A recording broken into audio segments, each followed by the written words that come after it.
O God, make your spirit and guidance be in us as we work for the benefit of all our people, for peace and justice in our land, and for the constant recognition of the dignity and aspirations of those whom we serve. Amen.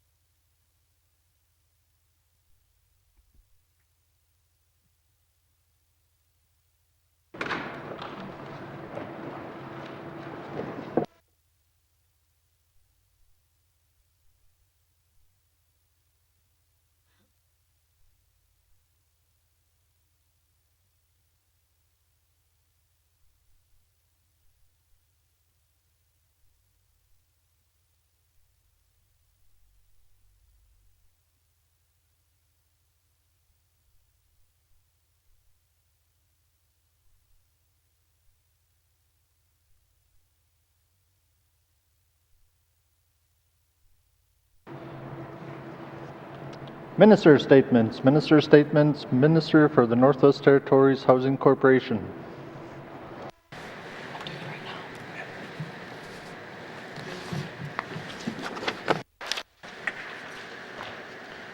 Is there light on? It's good. Yeah. Good morning, Mr. Speaker. Mr. Speaker, the COVID-19 virus has affected economies all over the world. On our home ground, it has hit us hard, our communities, our businesses, and our people. We know that the public is ready to get the N.W.T economy moving again. There are very few sectors that translate investment so quickly and directly into tangible benefits for our communities than housing. Housing investment supports local and regional contractors, apprenticeships, building trades helpers, homeowners, and households needing housing. The investment isn't fleeting. It leaves behind critical and important infrastructure that will provide a social benefit year after year. Mr. Speaker, housing is an issue that is best addressed by being person-focused.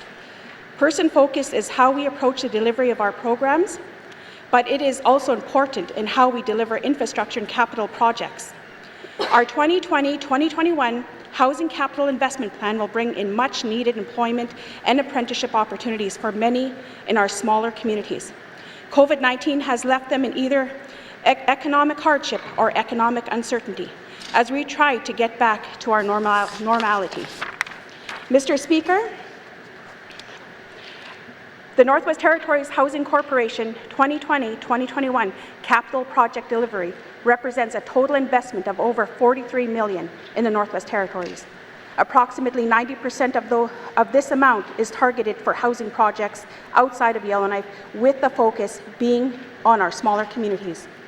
It will include the construction of 89 units and repaired projects for 160 owned public market and home ownership entry-level programs housing units located throughout the Northwest Territories.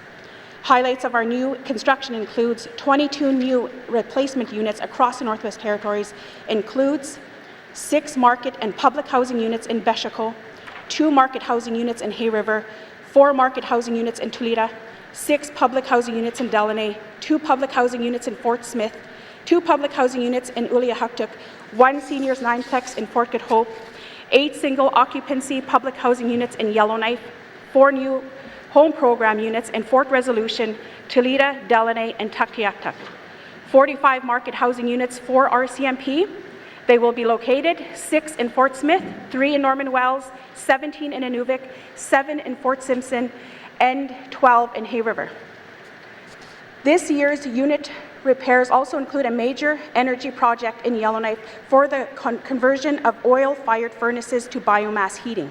We are undertaking this project with significant assistance from the federal government under the Low Carbon Economy Fund federal program. The Northwest Territories Housing Corporation will be supplementing this $43 million with a further $3.6 million investment to deliver additional unit repairs by utilizing the internal funded $5 million COVID-19 reserve. The aim of this additional investment is to bring on stream approximately 130 vacant units. Approximately 60 of these units are available for allocation in the short term. Many of the remaining units will require some minor and major repair. When repaired, these units will be allocated for use within the Northwest Territories Housing Corporation, public housing, market, and home ownership programs. The introduction of these units, as well as the construction of the new units, form the basis of housing response for any wave of the COVID-19 virus and is also a step towards fulfilling our mandate commitment to increase the number of affordable homes and reduce core housing need. While we expect that the vast majority of the planned capital investment will be delivered in this fiscal year, some projects of those involving winter roads and barge transportation may require a 2-year delivery. The Housing Corporation has a long history of supporting community business. In 2018-2019, 94% of our contracting opportunities were awarded to local and northern businesses, and we expect similar results for this year. Also working closely with community leadership to obtain support to proceed with planned delivery for 2020-2021. Mr. Speaker, housing will be a key element of the economic recovery of this territory. The construction, repair, and other contract work around housing brings in much-needed income for the Northwest Territories and to our smaller communities. This capital investment will support local and regional contractors, provide opportunities for apprentice and building and trades, and ensure that a large portion of investment stays in the Northwest Territories. I look forward to seeing these new projects and opportunities for our people of the Northwest Territories. Thank you, Mr. Speaker.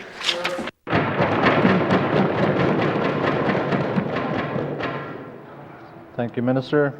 Minister statements. Minister statements. Minister of Health and Social Services.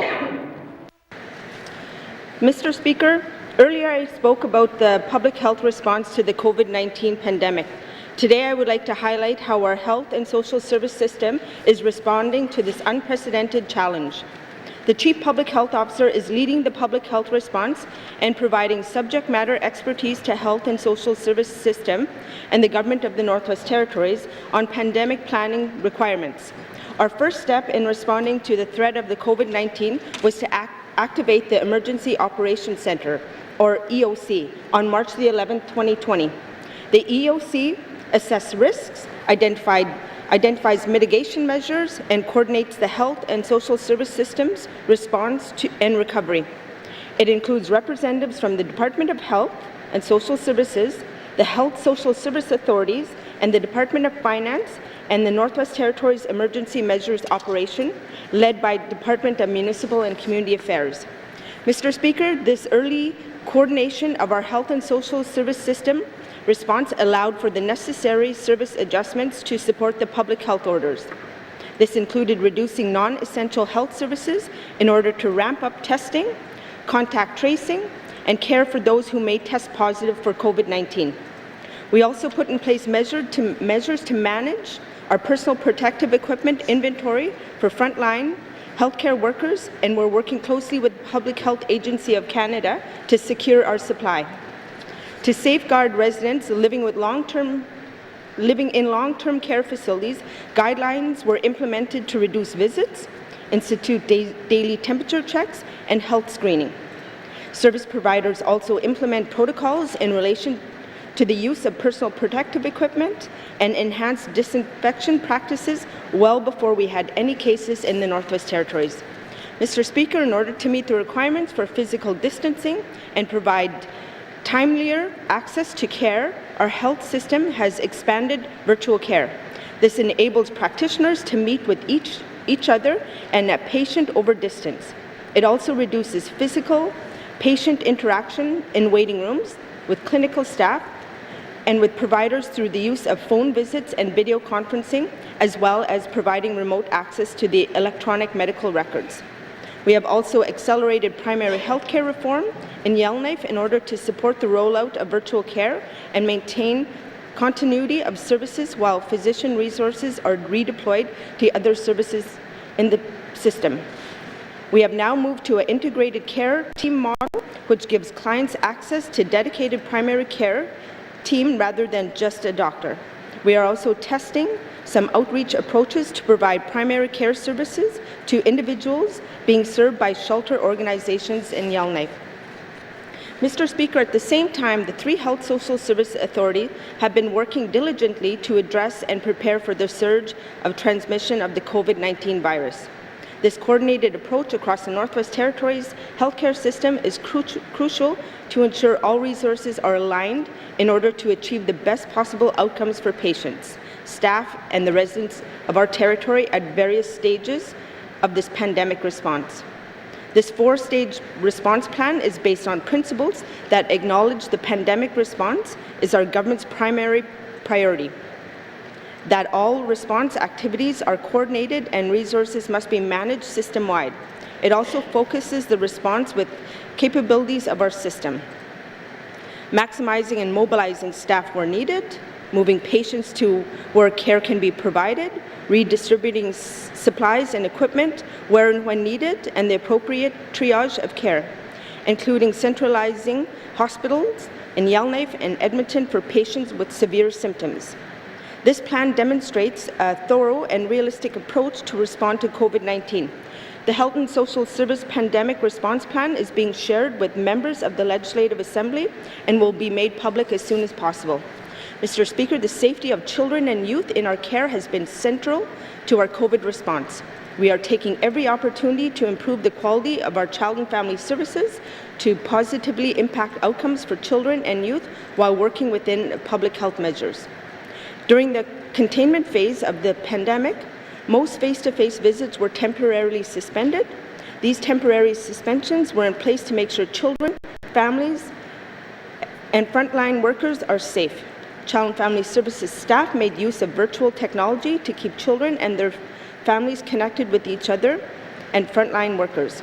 With the release of the Emerging Wisely plan, we are now assessing how safely gradually introduce face-to-face visits once again.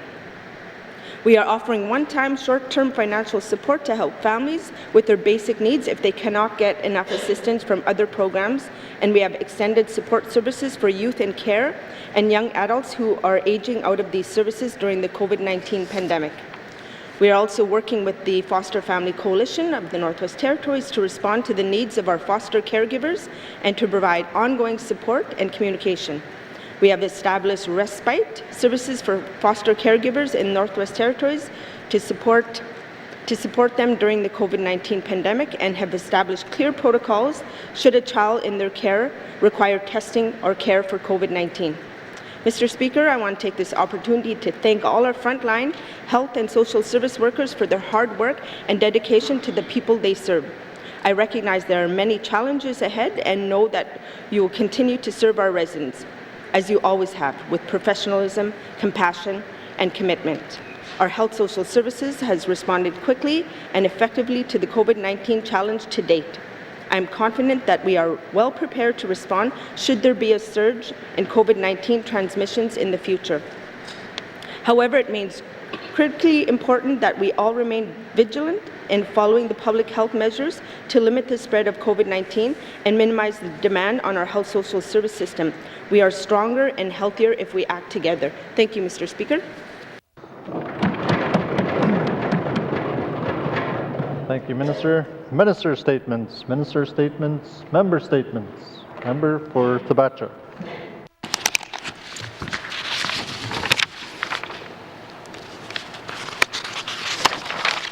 Thank you, Mr. Speaker. Mr. Speaker, for my minister statement, I'm going to talk about the importance that the Tolson Hydro Expansion project continues to be for the economy of the N.W.T. Mr. Speaker, in my response to the Commissioner's address the other day, I discussed the Tolson expansion as a key priority of mine for the 19th Legislative Assembly. However, this priority is not only my own, as it is actually an official mandate item on the priorities list of the entire 19th Assembly.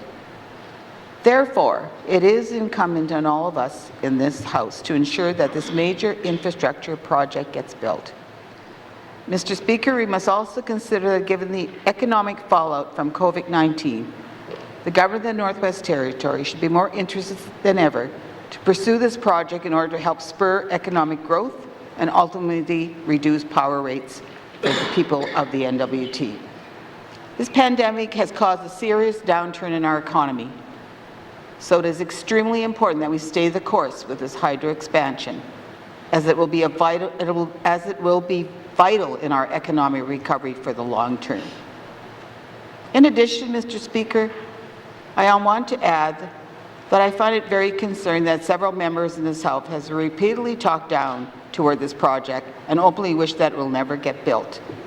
It seems like nearly every time I mention the Tolson expansion,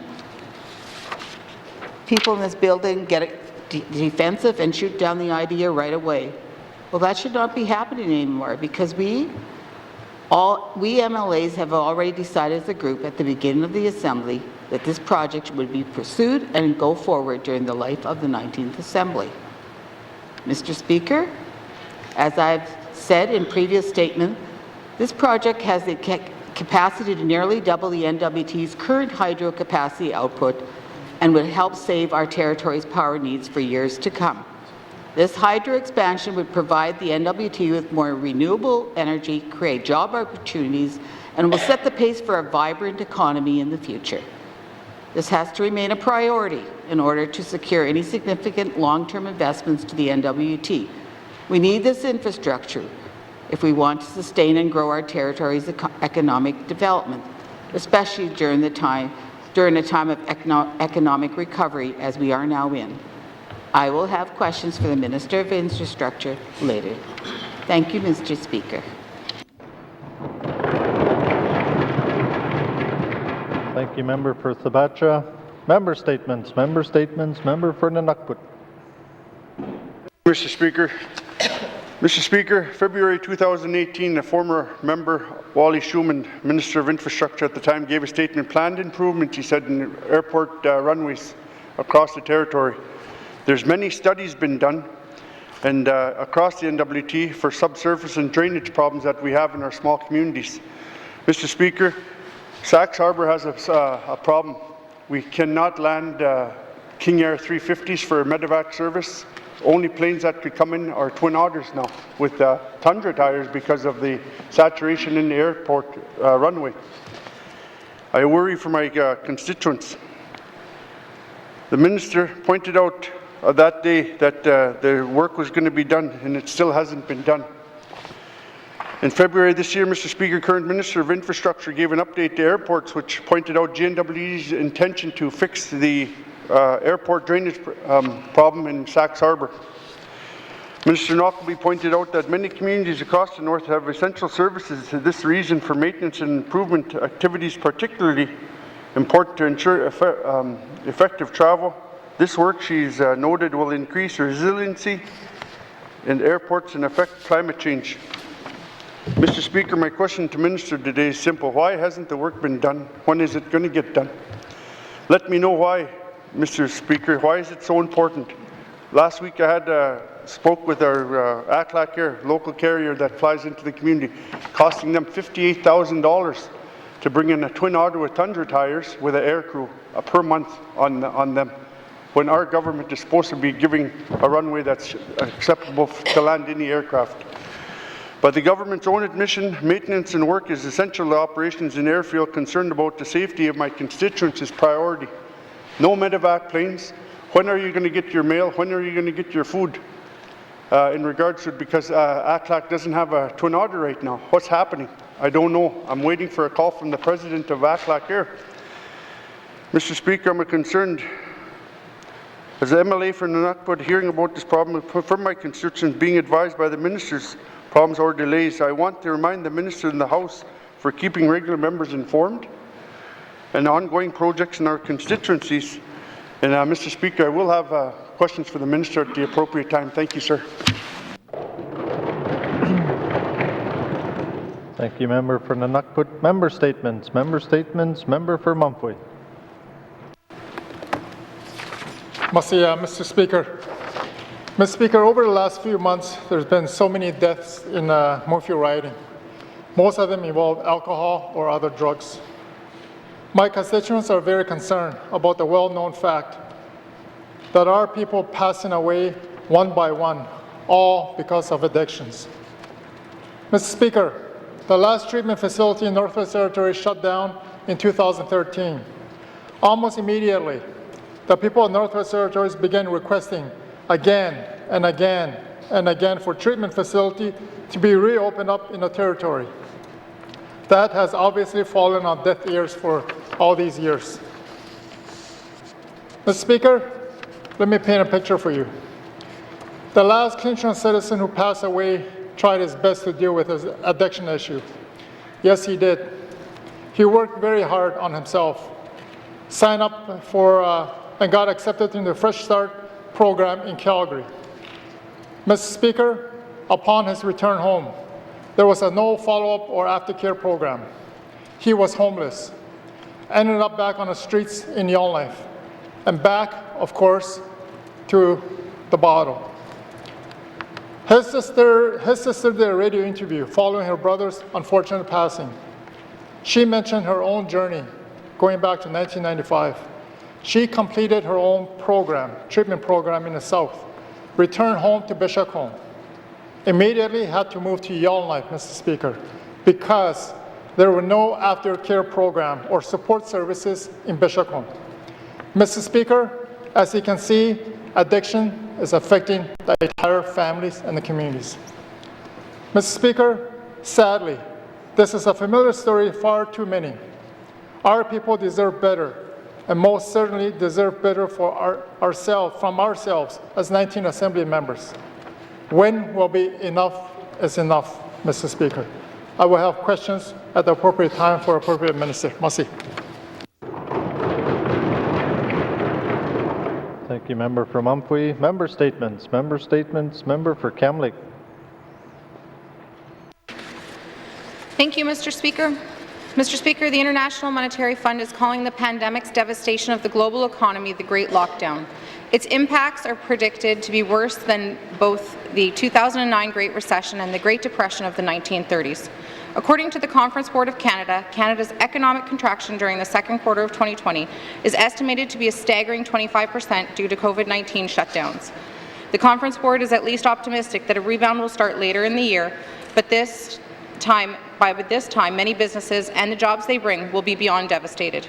As I said yesterday, N.W.T. businesses need aggressive, innovative stimulus programs and an influx of cash to start the long journey of regeneration of our northern economy. Today, I urge Cabinet to do more for northern business. I understand the N.W.T. has chosen to complement the federal government's COVID business relief measures. While this makes sense, it also makes it difficult for N.W.T. business owners to know exactly what programs are available. Some of the federal programs available to N.W.T. businesses include the Temporary Wage Subsidy for Small Employers and the Canada Emergency Wage Subsidy, the Canada Emergency Business Account, the Canada Emergency Commercial Rent Assistance, the Small and Medium-Sized Enterprise Loan and Guarantee Program, and support to jobs and businesses coping with the economic impacts of COVID-19 through Canor and Community Futures.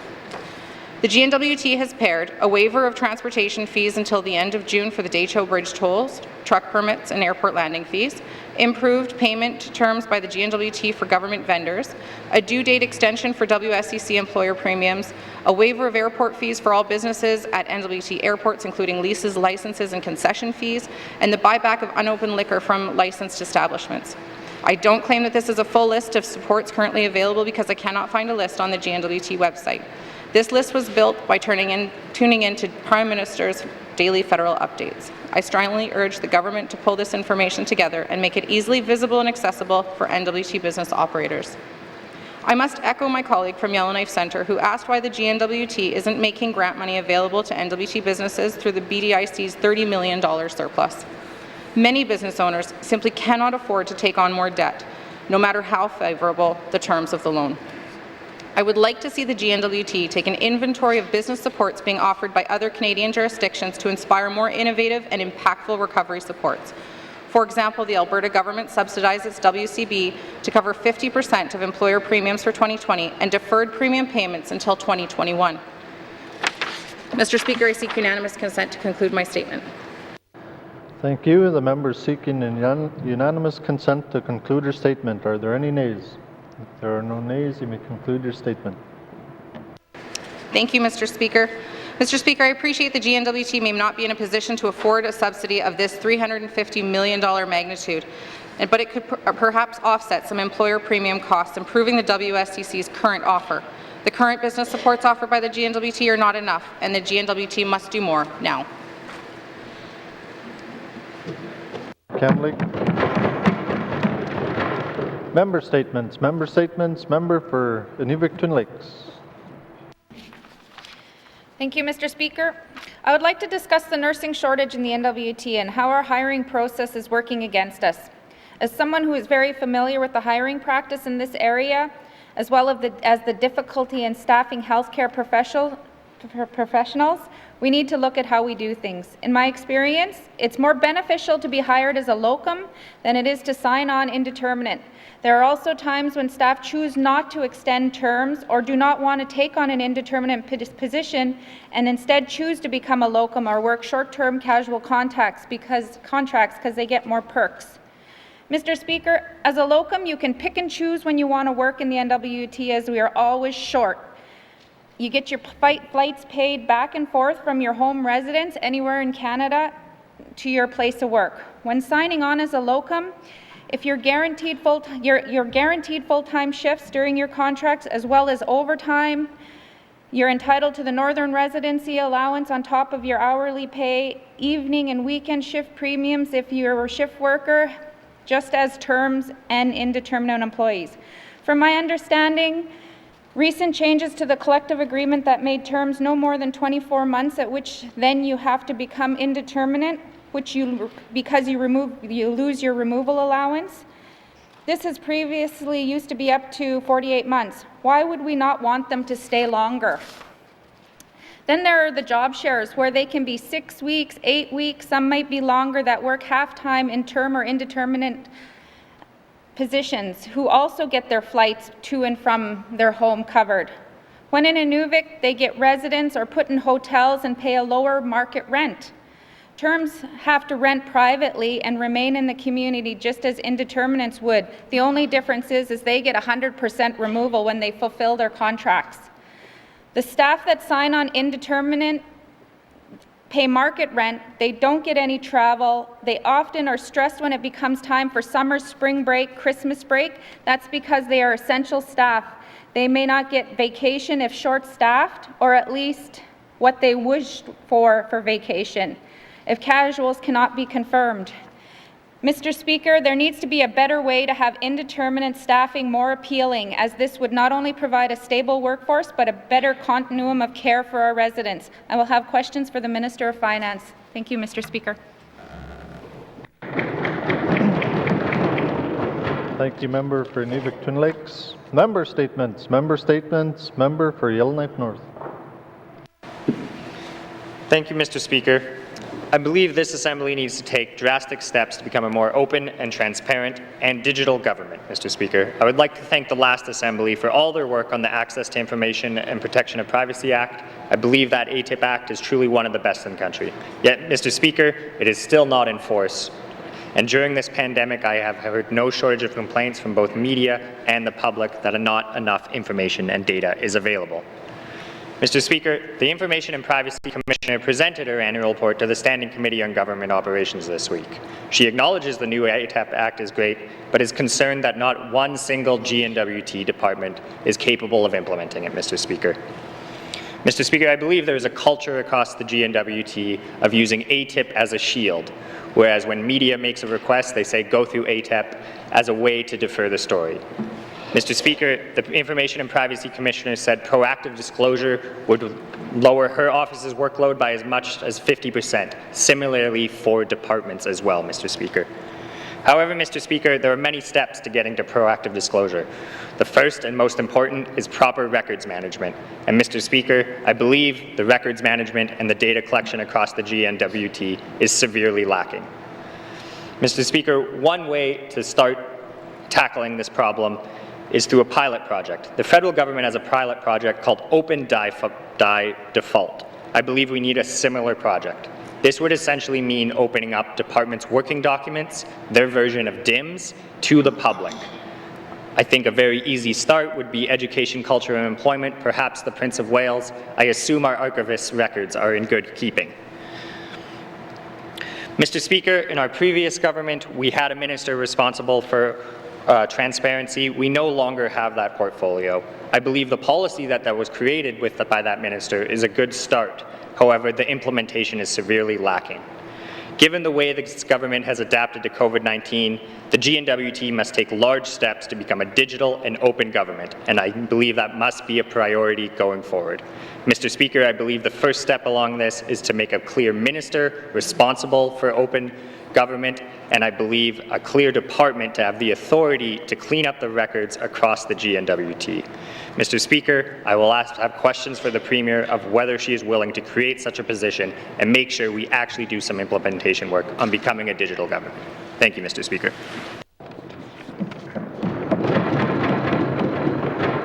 Thank you, Member for Yellowknife North. Member statements. Member statements. Member for Yellowknife Centre. Thank you, Mr. Speaker. Mr. Speaker, almost 30 years ago, an artist who now lives in my constituency spent 2 months painting a giant mural for the Stanton Territorial Hospital. The picture shows a variety of people standing on the shore of Frame Lake, looking across at what was then the new hospital. It's a favorite of many staff and patients who describe it as comforting. The mural stood on the edge of the hospital parking lot until construction of yet another new hospital began 4 years ago. It was taken away for safekeeping, then this spring it reappeared as the snow melted, lying face up on a gravel pile. A former Stanton employee has said when the mural was first removed, it was standing up in a safe location. He believes the mural was moved again last because of the work being done on the old hospital. Having the picture lying down had the potential to create water damage to it and fade the painting's colors. Mr. Speaker, Walt Humphreys was understandably furious that his art and his efforts are held in such low esteem by the government.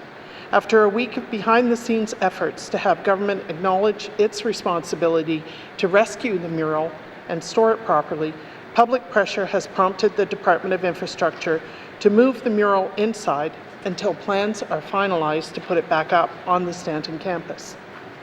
Mr. Speaker, a similar situation exists in Hay River. The old H.H. Williams Hospital had a well-known mural inside. I understand plans are being made to relocate it prior to demolishing that building. Mr. Speaker, these situations raise questions about the chain of custody for artwork. Who is responsible for the care, maintenance, and appropriate storage of the art that the government acquires? I will have questions for the Minister of either Infrastructure or Education, Culture, and Employment. Thank you.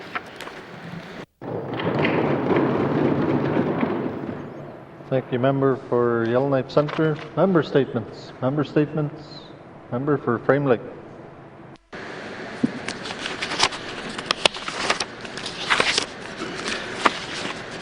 Merci, Monsieur le Président. This is a statement I made in the House in August 2019, and it rings even truer today, as we all have seen with the limitations and shortcomings with internet connectivity during the pandemic. Today, a fibre optic line runs from Alberta to Inuvik. The project, completed in 2017, cost about $95 million and $3 million to operate each year. That fibre link was funded on the understanding that benefits would be shared down the Mackenzie Valley. Let's go back to the record, Mr. Speaker. As early as 2011, the then Minister of Health was promoting, quote, a very ambitious plan that would provide a fibre optic link to all the communities. There would be cell phone, internet, TV, all those systems in the community. End of quote. When the budget proposal was reviewed in 2015, the Finance Minister was asked if the proposal was, quote, getting a fibre link right to the homes, end of quote. He said, quote, the intention is to have a clear point of presence in all communities. The March 2017 news release announcing completion of the line said that residents and businesses would now have a hookup point, quote, located in Fort Simpson, Wrigley, Toledo, Norman Wells, Fort Good Hope, Inuvik, and in High Level. This Finance Minister's 2017 statement in the House said the completion of the nearly 1,200 kilometre fibre link brings affordable high-speed telecommunications to 6 communities along the Mackenzie Valley, including Inuvik. I'm sorry, that was the last Finance Minister. Unfortunately, the communities along the route for the communities along this route, none of the magical promises have come true. The fibre line hookup point is not in all the communities. For Fort Simpson, Wrigley, Toledo, Norman Wells and Fort Good Hope, the fibre line runs past the communities. As I understand it, it will cost $1 million plus to run the line into these communities. Without that money, the line might as well not be there at all. This is serious. The members of this House approved millions of dollars in expenditures of public funds because the government promised the project would deliver services in these communities, not past them. The justification of improved internet service for these communities was repeatedly used in approving these expenditures. At the same time, numerous predictions were also made of new large revenue streams to help offset the cost of the project. Mr. Speaker, I seek unanimous consent to conclude my statement. Thank you. The member seeking unanimous consent to conclude a statement. Are there any nays? If there are no nays, you may conclude your statement. Merci, Monsieur le Président. Later today, I'll have questions for the Minister of Finance as to why the anticipated improvements to community internet services along the fibre link have yet to happen and how we are going to improve internet access and reliability in all N.W.T communities. Merci, Mr. Speaker. Thank you, member for Frame Lake. Member statements. Member statements. Recognition of visitors in the gallery. Member statements. Go back to member statements. Member for Hay River South. Thank you, Mr. Speaker. I apologize. Mr. Speaker, today I'm recycling one of my earlier statements on the N.W.T commercial fishing industry. On September 21st, 2018, the Minister of Oceans, or Fisheries, Oceans and the Canadian Coast Guard announced the establishment of a ministerial advisory panel to examine alternate governance and ownership models for the Fresh Fish Marketing Corporation, which better reflect the environment and market conditions in today's industry. The panel was directed to explore models that support collaboration and cooperation amongst fishers and involve them in decision-making. Mr. Speaker, the report also stressed the change in governance of FFMC by, and I quote, increased fisher participation in FFMC by drawing board members from fishers and fisher organizations. Fisher board members should be chosen to reflect the regional geographic diversity of FFMC operations and the demographic pattern of Indigenous participation in the fishery. Mr. Speaker, after our government received this document, and I'm assuming it was never read, as a decision was made to do the exact opposite. This government removed the representative who was a fisher and replaced him with a GNW bureaucrat. We need a fisher from the N.W.T sitting on the board of FFMC. And when I say N.W.T, I do not mean transient Alberta fishers. Mr. Speaker, this government talks about building relationships and working in partnership with our homegrown industries. In actuality, what is happening is that we are dictating to them and saying that we know better. We do know better when it comes to slowing a process down or not providing timely decisions or delivery of projects. That is an area we excel. But when it comes to the industry itself, it is the fishers that know best. It is the fishers that are putting their lives on the line. Mr. Speaker, I need to know, and the fishers need to know, that approximately $9 million to be spent on fish plant in the Hay River is based on sound and factual data. If we ever expect to maximize financial return to the fishers for their product they deliver, we need their support and their participation at all levels of the business case. Thank you, Mr. Speaker. Thank you, member for Hay River South. Member statements. Member for Nahende. Thank you, Mr. Speaker. Mr. Speaker, I raise in the House today to honor the passing of Ama Adele Hardesty, a.k.a. George Hardesty's wife. She was born April 15, 1925, to her loving parents, Marie and Jean Baptiste Hansette. Adele was raised near and around Fish Lake, living a nomadic life. Adele had three beautiful sisters and brothers who passed at a young age. Adele and George Hardesty were married down by the river on a mission boat that was passing through going up north. Together, they raised 8 beautiful children: Gabe, Henry, Ethel, Nellie Jane, Violet, Shirley, Walter, Troy, and lost 2 children at a very young age. Adele and George raised 2 of their grandchildren, Melissa and Mikhail. Adele was very involved in Fort Simpson and throughout the date show. She sat on Wrigley Band Council and participated in various Native women's meetings. She was a resourceful person for workshops on Native language for the Department of Education, Culture and Employment. People remember when she did the community reports for the CBC radio in South Slavey. Adele was an excellent bread maker and jam maker. She always had the best goods available when you went to visit her. Her door was always open, and she always welcomed you with a great big smile. She would invite you to sit at her table and would make sure that you were well fed. If you didn't find her sitting at her table, you would find her in the backyard working on her hides.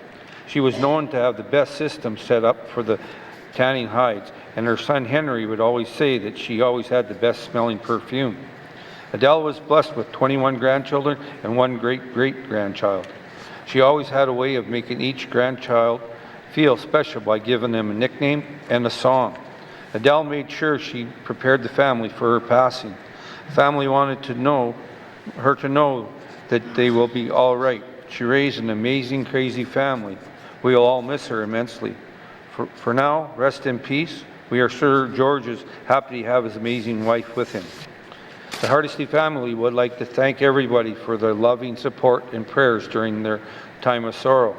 As well, they would like to thank all the staff at the Fort Simpson Long-Term Care Facility for all the support and love they offered Adele during their stay. Thank you, Mr. Speaker. Thank you, Member for Nahende. Excuse me. Member statements. Member statements. Recognition of visitors in the gallery. Recognition of visitors in the gallery. Returns to oral questions. Returns to oral questions. Acknowledgements. Acknowledgements. Oral questions. Member for Nunukput. Mr. Speaker, my member statement today was for the Minister of Infrastructure regarding safety of my constituents in Sachs Harbour and the runway, and making sure that they're getting service for their food, mail and mail. Mr. Speaker, the maintenance plan was work for Sachs Harbour was in 2018, and then this February it was announced again. Is this additional work? And thank you, Mr. Speaker. Thank you, Member for Nunukput. Minister responsible for infrastructure. Thank you, Mr. Speaker. We are currently working on the drainage issue on the runway in Sachs Harbour. The snow is being removed to clear the packed snow from the edges of the runway. We did experience some maintenance issues and have sent a mechanic and parts to resolve the situation. I'm not sure at this time if this work is part of the original plan for the airport or the runway. However, I would say if this is causing the problem that it's causing right now, it's a good chance that this has been an ongoing issue for years. It wouldn't have just started at this point. So I would hope that it is in the plan to be addressed by the Sachs Harbour or in Sachs Harbour. So I will commit, Mr. Speaker, to get back to the member and confirm that it is in the plan, and if it is not in the plan, it will be added to the plan. Thank you. Thank you, Minister. Oral questions. Member for Nunukput. Mr. Speaker, thank you, Madam Minister, for that reply. I really look forward to that because the safety of my constituents is priority, because we can't land, like I said earlier in my statement, King Air 350 for the medevac plane that's out there using the Delta. They're using a Twin Otter, which is being brought in. Safety is the biggest thing for myself and making sure the service is being provided. So, Mr. Speaker, that being said, the work wasn't done in 2018. I know that was not the Minister of the day. But what's the cause of the delay? Thank you, Mr. Speaker. Thank you, Member for Nunukput. Minister responsible for infrastructure. Thank you, Mr. Speaker. Without having been the Minister in 2018, I'm not sure what the cause has been for the delay. I agree wholeheartedly with the member that the safety and well-being of the people of Sax Harbor is of critical importance. I commit to looking in, after we get out of session here, or currently now, looking into whether or not the situation with the medevacs has been impeded. It is my understanding that we are working with my colleagues at Health and Social Services to ensure that we do have that resupply and the medevac services maintained. It's my understanding we may be using a more expensive aircraft as a result. So obviously, as a good fiscal planner, I would like to see that rectified as soon as possible. Thank you, Mr. Speaker. Thank you, Minister. Oral questions. Member for the N.W.T. Thank you, Mr. Speaker. Thank you again, Madam Minister, for that. Just want to make sure that when the work is scheduled to take place this summer, or as soon as possible, for the drainage for both sides of the runway, to make sure that we get that done this summer for priority in putting Sax Harbor's runway as a priority on the Minister's table to get it done this summer. Thank you, Mr. Speaker. Thank you, Member for the N.W.T. Minister responsible for infrastructure. Thank you, Mr. Speaker. Yes, Mr. Speaker, the plan is to do the work on the runway this summer. I have not been made aware of any issues regarding COVID impacts to delay this project, so my department will be planning to do so. We have sent a N.W.T charter with a mechanic there at this point and parts to fix the issue that we've been having. We have an excavator, we are sending the excavator there to fix the issue at this point to get it so that it's working for now, and then we will take care of the permanent solutions this summer. Thank you. Thank you, Minister. Oral questions. Member for the N.W.T. Thank you, Mr. Speaker. That again, the Minister's assurance will keep me informed so I can keep my constituents and my leadership in the Sax Harbor informed on what's the plan when they do come up with one, to make sure that it's sent to myself and my local leadership. Thank you, Mr. Speaker. Member for the N.W.T. Minister responsible for infrastructure. Thank you, Mr. Speaker. Yes, I commit to keeping the member informed, and I'm sure the member will let me know if I'm not. Thank you. Thank you. Oral questions. Member for Thabacha. Mr. Speaker, the COVID-19 global pandemic has created a lot of uncertainty and delays for much of our daily life. My question is, does the Department of Infrastructure still consider this project a priority for the 19th Assembly, the Tolson expansion? Thank you, Mr. Speaker. Thank you, Member for Thabacha. Minister responsible for infrastructure. Thank you, Mr. Speaker. Yes, the Tolson Energy Expansion Project does remain a priority of not only infrastructure, but of the 19th Legislative Assembly, as decided upon by all of us in October last year. The N.W.T has been successful in obtaining $18 million in grant funding from Canada and continues to pursue the advancement of the project in terms of examining options for the commercial structure, defining our Indigenous partnerships, and completing technical design and environmental baseline work in order to prepare for a regulatory application. Thank you, Mr. Speaker. Thank you, Minister. Oral questions. Member for Thabacha. Mr. Speaker, given the economic fallout that the COVID-19 has created for our economy, this type of project is more important than ever to help spur economic growth. Can the Minister tell us whether any aspect of this project has changed or been delayed since the start of the 19th Assembly? Thank you, Mr. Speaker.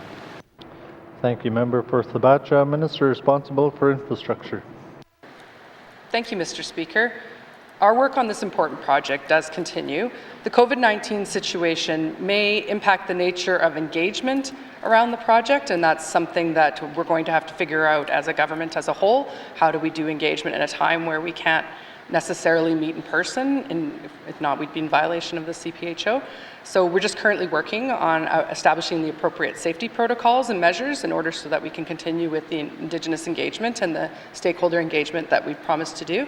And I just wanted to reiterate that I will be creating a better unit within the Department of Infrastructure to take on the engagement process better. Thank you. Questions. Member for Thabacha. Mr. Speaker, can the Minister explain what the current stage that the Tolson hydro expansion is in and what comes next? Thank you, Mr. Speaker. Thank you, Member for Thabacha. Minister responsible for infrastructure. Thank you, Mr. Speaker. Mr. Speaker, currently we're in the feasibility stage of the project, so our focus remains on examining the potential commercial structures, signing off on an MOU with our Indigenous partners, and working closely with the Canadian Infrastructure Bank to build a preliminary business case for this project. Technical work is focused on transmission line routing options and costs. Strong Indigenous partnerships are imperative to the success of this project. I recently met with the YKDFN leadership to hear their thoughts on how they would like to be involved in this project. I look forward to meeting with other Indigenous partners who will be involved in this project. I have heard, not directly from the band, but that N.W.T is also very concerned about engagement on this project, so I commit to doing that better. I'm also currently working with, like I said before, my Deputy Minister on an establishment of an Indigenous Engagement and Community Relations Unit within the Department of Infrastructure to ensure we do have strong relationships with our partners going forward so that we have the right people around the table when we're talking about Tolston. Thank you very much. Thank you, Minister. Final supplementary, Member for Thabacha. Mr. Speaker, can the Minister provide a timeline for when the people of the N.W.T can expect this project to be built and operational? Thank you, Mr. Speaker. Thank you, Member for Thabacha. Minister responsible for infrastructure. Thank you, Mr. Speaker. Mr. Speaker, this is a long-term project with many steps ahead of us. Our current focus is to establish the partnership relationships and agreements, finalize the preferred route for the project, and then prepare the regulatory applications. We have the federal funding in support of all of that work. Regulatory applications could be ready as early as next year, pending a complete field season this summer. So there potentially could be some impacts there if we can't get the engagement part done before the summer's work starts. Following completion of an environmental assessment and regulatory permitting process, construction of the project will take about 4 or 5 years. And so we do think that operations at the facility could start as early as 2030. Thank you very much, Mr. Speaker. Thank you, Minister. Oral questions. Member for Haver South. Thank you, Mr. Speaker. I have asked the Minister previously, or this is the questions for the Minister of ITI. I have asked the Minister previously and again I ask if she has read the report from the Ministerial Advisory Panel which examined alternative governance and ownership models for the Freshwater Fish Marketing Corporation. Thank you, Mr. Speaker. Thank you, Member for Haver South. Minister responsible for industry, tourism and investment. Thank you, Mr. Speaker. Mr. Speaker, I do have a copy of that, the advisory panel documents, the report, and I will review. It is an exciting time, especially if this does evolve into being a harvester-led and owned entity. We are very excited for this project to continue forward, and there is no anticipation that we would not. We're just trying to figure out how that's going to go. Thank you, Mr. Speaker. Thank you, Minister. Oral questions. Member for Haver South. Thank you, Mr. Speaker. One important recommendation from the panel was the inclusion of Fishers' participation in FFMC by drawing board members from Fishers and Fisher organizations. This government appointed a bureaucrat to the board. I asked the Minister if she'll commit to reviewing this appointment and consider appointing a Northern Fisher to the board. Thank you, Mr. Speaker. Thank you, Member for Haver South. Minister responsible for ITI. Thank you, Mr. Speaker. Thank you to the member for the question. The Department of Fisheries and Oceans is reviewing the Freshwater Fish Marketing Corporation and how harvesters will have more of an equity stake. The role of FFMC is critical to the Northwest Territories, and how this transition to a federated cooperative will impact fishers across Great Slave Lake. It is quite possible that the FFMC becomes a cooperative entity that the current board would dissolve. The new federated cooperative entity would be represented by fishers. However, in the meantime, until that happens, I do commit to the member at looking at this appointment. Thank you, Mr. Speaker. Thank you, Minister. Oral questions. Member for Haver South. Thank you, Mr. Speaker, and I appreciate that answer. The next one is, what is the Minister's Department doing to financially assist the N.W.T. fishers beyond current programs who are impacted by COVID-19 pandemic? Thank you, Mr. Speaker. Thank you, Member for Haver South. Minister responsible for ITI. Thank you, Mr. Speaker. For the 2020 fiscal year, the Department will provide additional freight payments for the remote locations to support the strategic goals outlined in the strategy for revitalizing the Great Slave Lake commercial fishery of 10 cents per pound for zones 2 and 3 and 20 cents per pound for zones 4 and 5, which in turn will increase cash liquidity to fishers for seasonal startup activities. The regional office has been having conference calls with the fishers every 2 weeks. Discussions have been held to provide updates on the status of FMMC, status of ITI programs, and new safety programs. We haven't received any concerns about the lack of funding support, but I asked staff to confirm on the next call on Thursday with the fishers that that's the case. And if not, I commit to coming back to the member and having a discussion with him about those concerns. I also want to say that I've recently myself met with a local fisher, so I've also been taking some time to at least continue to hear and engage with that industry so that I know what's going on, so that when we are moving forward with the fish plant, I'm more informed. Thank you, Mr. Speaker. Thank you, Minister. Oral questions. Member for Hay River South. Thank you, Mr. Speaker. Now for the $9 million question. What is the status of the proposed fishing plan for Hay River? And will the minister commit to providing me with a briefing on this project? Thank you, Mr. Speaker. Thank you, Member for Hay River South. Minister responsible for ITI. Thank you, Mr. Speaker. Mr. Speaker, the department is finalizing a processing footprint for the proposed new plant to bring it within budget. Proposed processing volumes have been reduced and plant size reduced to approximately 10,000 square feet. As the member will remember, the proposals received were well over the budget of money allocated. The region is working with infrastructure on this project and is hoped that infrastructure will be finalizing a tender delivery process this summer with an award this fall. I do commit to having a more fulsome discussion and briefing with the member and anyone else that he would like to bring from his business community. Thank you, Mr. Speaker. Thank you, Minister. Oral questions. Member for Nuvik-Twin Lakes. Thank you, Mr. Speaker. My questions are for the Minister of Finance that the Human Resource Department falls under. Can the Minister confirm or explain if term contracts cannot be extended up to 48 months any longer, where this could ensure longer commitment for some of our healthcare professionals? Thank you, Mr. Speaker.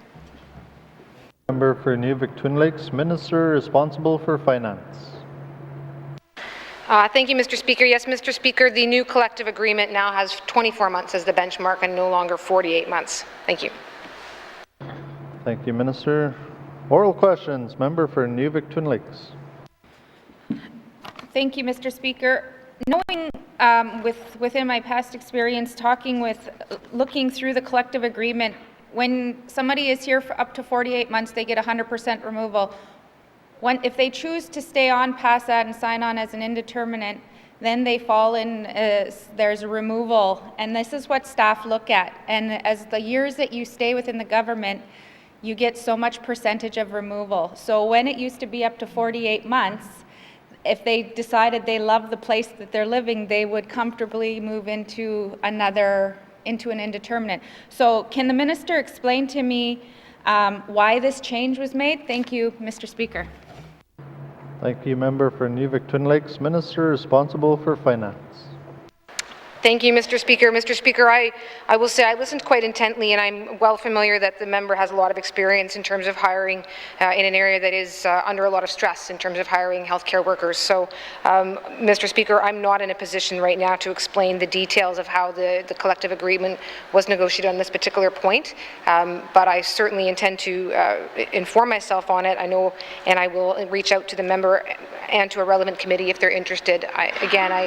The member, I think, is probably still aware, and the House is likely still aware, that earlier I had made a commitment that the Department of Finance Human Resources is going to be working and is working with Health and Social Services to improve recruitment and retention of healthcare workers. So it certainly sounds like there's some interesting experience and very relevant experience that I'd like to draw from the member on. Thank you, Mr. Speaker. Thank you, Minister. Oral questions. Member for Nuvik-Twin Lakes. Thank you, Mr. Speaker. And as the Minister alluded to, one of our priorities of this government is to increase resident healthcare staff by 20%. So I would like to know if there is some sort of plan that's in place in Human Resources to fix this system, to make it more appealing to indeterminate employees rather than locums and terms, especially in our highly needed healthcare profession. Thank you, Mr. Speaker. Thank you, Member for Nuvik-Twin Lakes. Minister responsible for Finance. Speaker, yes, I certainly can confirm Human Resources has already begun working with Health and Social Services, that they are already underway in terms of developing their plan, and if I'll correct myself later if I'm wrong, but I believe there was an intention to move forward this summer. That, again, now with, of course, COVID-19, that may have changed somewhat, but the Department of Finance, Human Resources has been quite actively involved in the fact that we've had to staff up in the Health and Social Services Department. So I will certainly commit to getting the details on those plans back to the member, back to this House as quickly as possible. Thank you. Thank you, Minister. Oral questions. Oral questions. Member for Kamloops.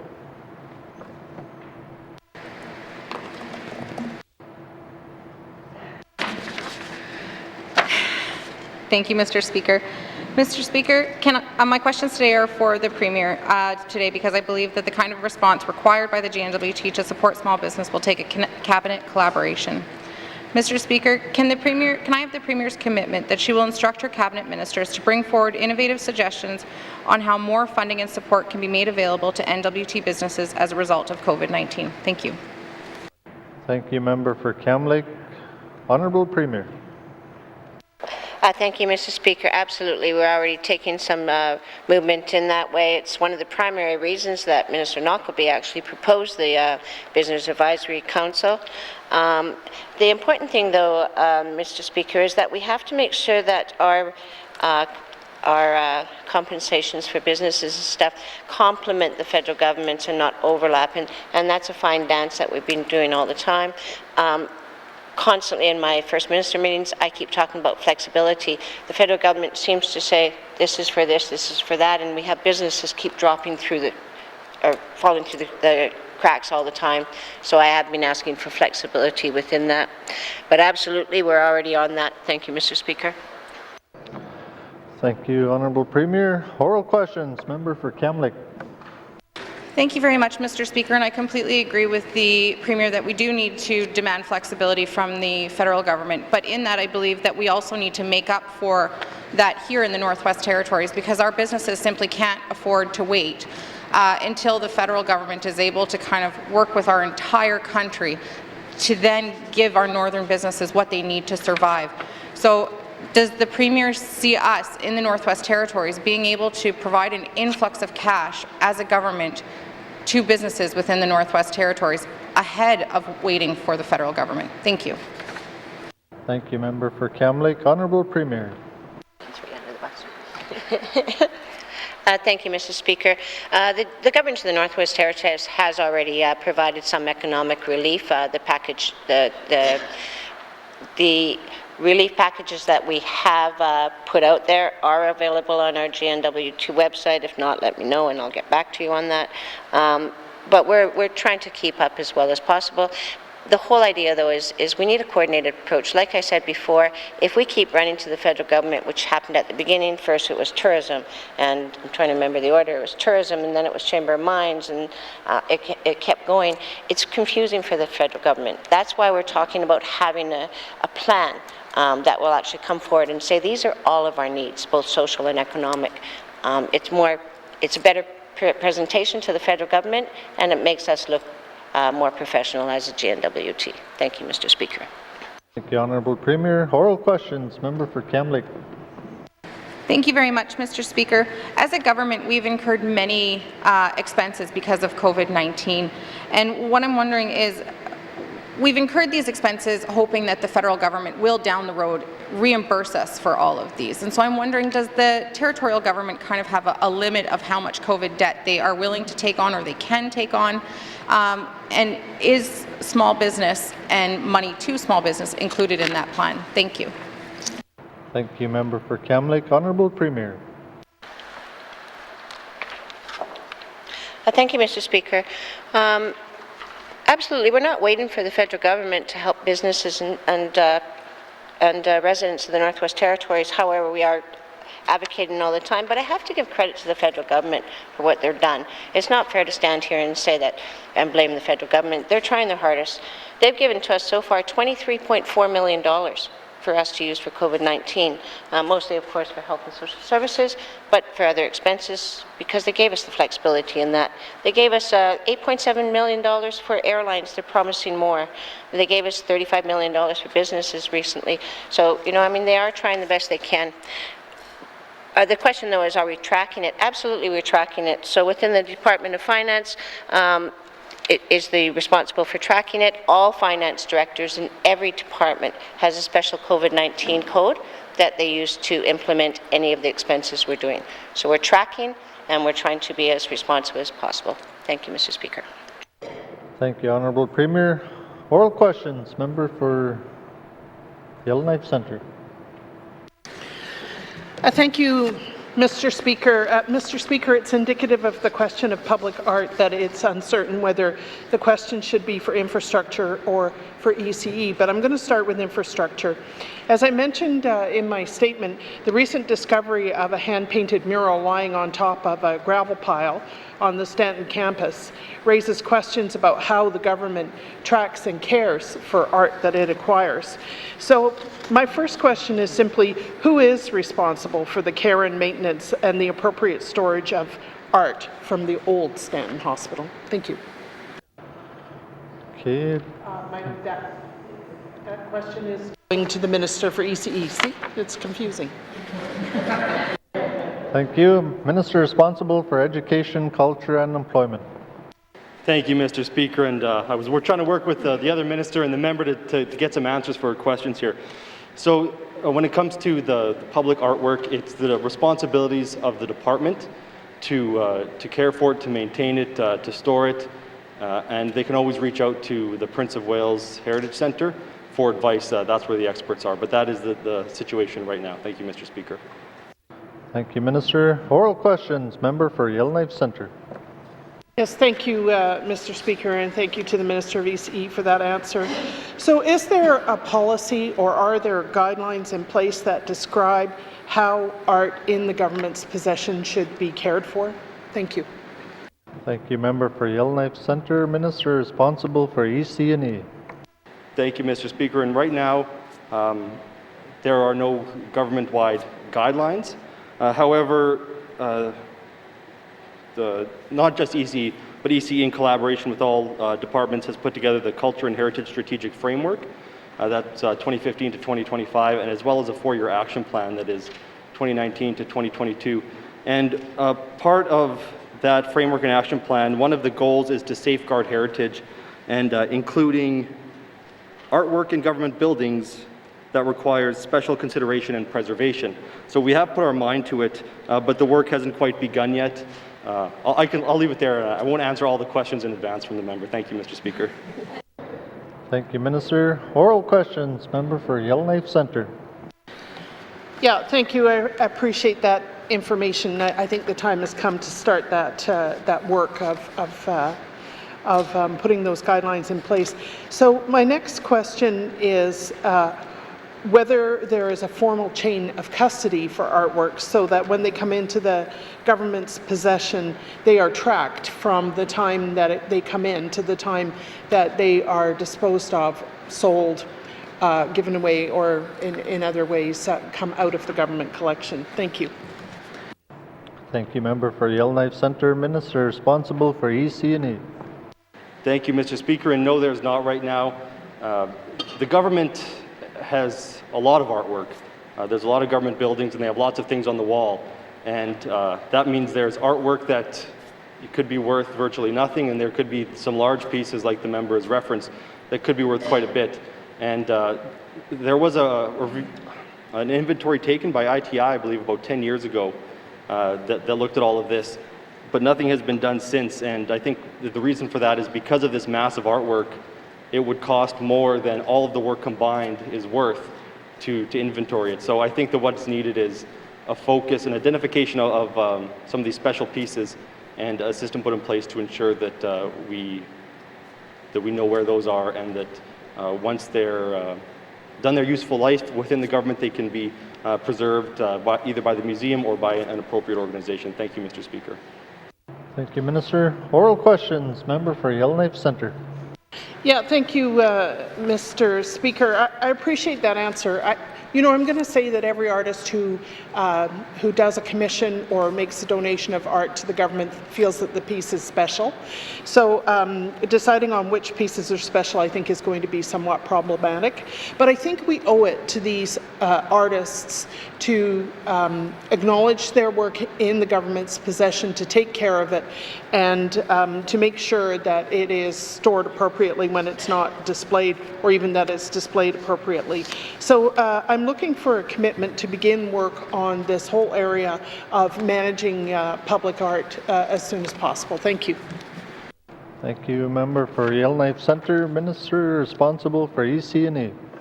Thank you, Mr. Speaker. And certainly commissioned art is different from something that someone might buy at the store to fill an empty wall, and there isn't much consideration put into that piece of art. So no, it is a different level that the member is talking about. And I will work with the Minister of Infrastructure, the department with some expertise in asset management, combine that with the expertise that we have in the Culture and Heritage Division, and see what we can do to remedy this problem, because it is a shame when you see, you know, a piece of art that means a lot to a lot of people buried under the snow and degrading away like that. So yeah, I can commit to having those discussions and charting a path forward. Thank you, Mr. Speaker. Thank you, Minister. Oral questions. Oral questions. Member for Yellowknife North. Thank you, Mr. Speaker. In the previous Assembly, we had a minister responsible for public engagement and transparency, and I think we can all acknowledge that those are severely lacking in the N.W.T. and much work needs to be done. Mr. Speaker, some good work was started. There was an open government policy. However, I think the implementation and the continued work under that policy has not been carried on in this Assembly. My question for the Premier is she willing to create a minister responsible for transparency and open government? Thank you, Mr. Speaker. Thank you, member for Yellowknife North. Honourable Premier. Thank you, Mr. Speaker. So as the member said, in the last, the 18th Legislative Assembly, there was a minister appointed just in that Assembly for transparency. The minister developed a policy, and then in all honesty, the minister got blamed for everything in that Assembly. And reality is that it's every department has a responsibility, and every minister has a responsibility for transparency. However, in saying that, I know the federal government is doing that as well. We're a small jurisdiction. We're 19 of us, 7 on cabinet. We don't have, I would have a portfolio and a minister for everything if I had the resources, but I don't. And I hate to say this, but in my, maybe because I'm a social worker, but there would be other things that I would appoint ministers for on top of that, in honesty, because there's so many gaps in our government. However, what we have done recently is that we created a branch within the Department of Finance. It's called the Information Shared Services, Systems Shared Services. So through the creation of this branch, the N.W.T. consolidated the responsibility for all N.W.T. information systems, including what the federal government calls their digital government, under the Chief Information Officer. As I mentioned, the Information Shared Systems is housed in the Department of Finance. I am not making her the Minister of Transparency or Accountability, but by default, she is actually the Minister. Thank you, Mr. Speaker. Thank you, Honourable Premier. Oral questions. Member for Yellowknife North. Thank you, Mr. Speaker. I believe in future I will direct my questions to the Minister of Finance. And I do think that the centralization of ISSS will bring some of this work, but ultimately they need to reach into departments, and each minister needs to be responsible for this. I think COVID has shown us that more and more government data needs to be public, and more services need to be online. I believe one of the things that should come out of this is every single government service should be available online eventually. Is the minister willing to put that in mandate letters to department that they work to bring all of their services available online? Thank you, Mr. Speaker. Thank you, member for Yellowknife North. Honourable Premier. Thank you, Mr. Speaker. So at this point, the mandate letters should have been shared, or in the process of being shared with MLAs. So I am not going to pull them all back from you all and start adding things. I made a commitment, though, to the regular members that I'd be open to feedback. Not that it would make changes, but I'd be open to feedback. So if that is something that the member feels that should be on those, then I would welcome that feedback on those mandate letters. Thank you, Mr. Speaker. Thank you, Honourable Premier. Oral questions. Member for Yellowknife North.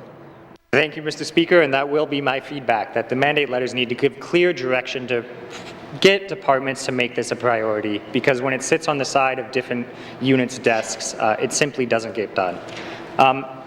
Mr. Speaker, my next question is the minister willing to... The federal government has a pilot project open by default. This would take our records and make them open to the public, or essentially our DIM system. I think it would also incentivize departments to prioritize records keeping. Is the Premier willing to create a similar pilot project in the GNWT? Thank you, Mr. Speaker.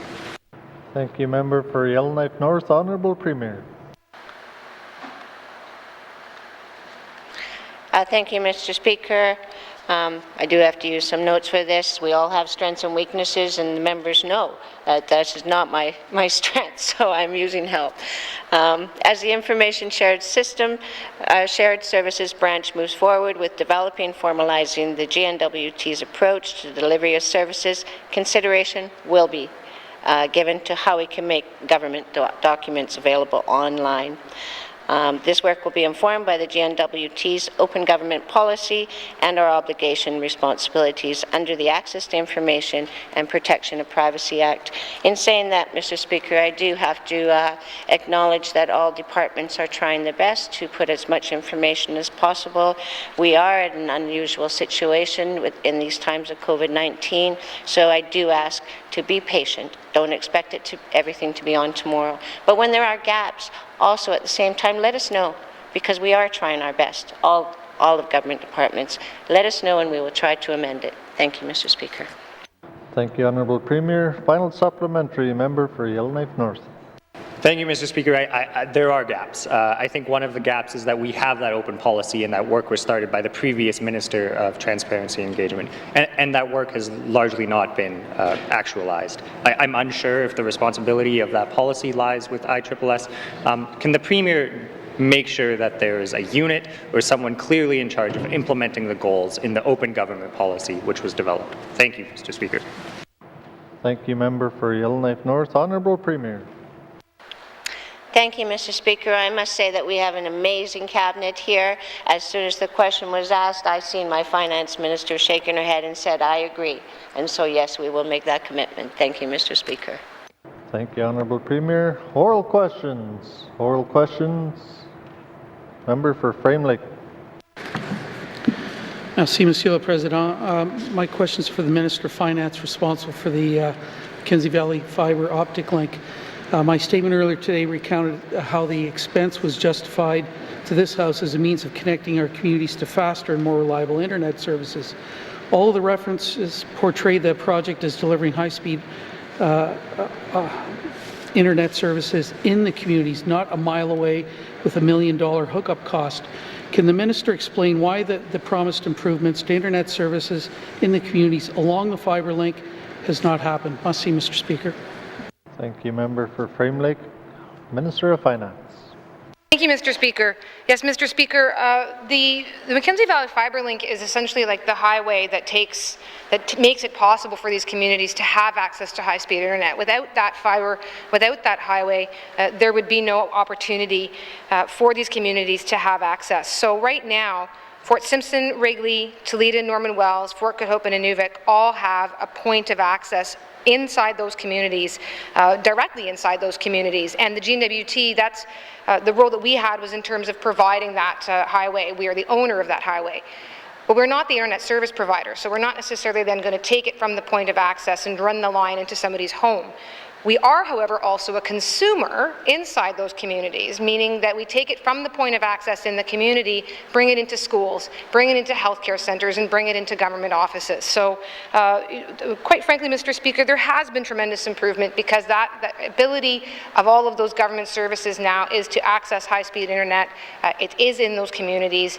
We are not the service provider, but we are also an advocate to support the internet service providers so that they can then provide that last mile of connectivity between the point of access into homes. Thank you, Mr. Speaker. Thank you, Minister. Oral questions. Member for Frame Lake. Merci, Monsieur le Président. I want to thank the Minister for that. I agree with her assessment, but the problem was that this project was sold to the House, to the public, as a way to allow for individuals, households in the communities to get access to high-speed internet, and it hasn't panned out. So given that the promise was to have services in the communities, what steps will the minister take now to deliver on that promise and literally go the extra mile to ensure that the improvements in internet service actually happen? Must Mr. Speaker. Thank you, Member for Frame Lake. Minister responsible for Finance. Thank you, Mr. Speaker. So, Mr. Speaker, in addition to being the owner of the main highway that brings that link all the way up and brings that point of access, in addition to being the consumer that helps make it attractive to internet service providers once they're in that community, there's two other roles I think that the government is playing and must continue to play and needs to certainly do a very good job of playing, as we've all realized how important internet services are in our homes. And that is as an advocate and as a supporter. As an advocate, both at the federal government level, in terms of going in, this is a priority for the federal government as well. And it's important that they understand and realize that this is going to leave us behind if we don't have access to internet in the homes of everyone. So it's not enough to have it at the school, you need to now have it in your home as well. So we are an important advocate. I spoke earlier, very recently, at the Federal Finance Committee's opportunity to speak there, and this is one of the things I recommended to them, is that they must make good on that promise to bring internet and broadband into the homes in communities across the north. The other one is as a supporter, and so that's working with the private corporations who are the internet service providers to ensure that they have the opportunity to make the right connections, whether it's community connections, that they have the opportunities to go into those communities, that we can assist them with whatever supports they need so that they can then be the internet service providers in those communities. Thank you, Mr. Speaker. Thank you, Minister. Oral questions. Member for Frame Lake. Merci, Monsieur le Président. I want to thank the Minister for that explanation. We've seen during the pandemic how the limitations and problems with internet access in all N.W.T communities has hampered communications, especially for distance education and people trying to work from home. While the Mackenzie Valley Fiber Link may help some communities, clearly it is not going to link all of our remote communities either. Can the Minister tell us if there is a plan to improve internet connectivity in the N.W.T comparable to Southern Canada, and if not, when will that plan be ready? Merci, Mr. Speaker. Thank you, Member for Frame Lake. Oral. Minister responsible for Finance. Thank you, Mr. Speaker. Mr. Speaker, the Mackenzie Valley Fiber Link is certainly one part of it. Making the connection up to Tuktoyaktuk is another. Looking at what other areas of connectivity we can work with. So for instance, the road currently to N.W.T is another point where we want to look at what can we be doing as a supporter and as an advocate to make sure that we're using all those opportunities to get the basis, to get the fundamentals there available for those internet service providers. But the plan, if we're going to be having a plan, is much more than just what the government can do. It's going to have to engage and look at what are the internet service providers going to be able to do, what is private industry going to be able to do, because again, the government is not in the business of running a line from the point of access into the homes. So I certainly will commit to looking at that so that we are engaging differently, but I don't want to make any bones about it. This isn't a plan for the government to run the lines from the point of access to the home. It's a plan to make sure we have the point of access, and then to have a plan to engage, to support, and to advocate to get those lines into those homes. Thank you, Mr. Speaker. Thank you, Minister. Final supplementary. Member for Frame Lake. Merci, Monsieur le Président. I want to thank the Minister for that. I don't think she actually answered my question about when we're actually going to see a plan. The Minister knows well my views on mega projects that Cabinet keeps pushing, and I've made no bones whatsoever about that. But if there's one project that I think we can all get behind, it's improving internet connectivity in the N.W.T. All of us can get behind that. And it's something I think that the federal government is ready to move on, ready to fund us, but we need the plan. So I guess, can the Minister commit to making improved internet connectivity across the N.W.T as the highest priority for this government, especially when approaching the federal government for infrastructure investments? Merci, Mr. Speaker. Thank you, Member for Frame Lake. Minister responsible for Finance.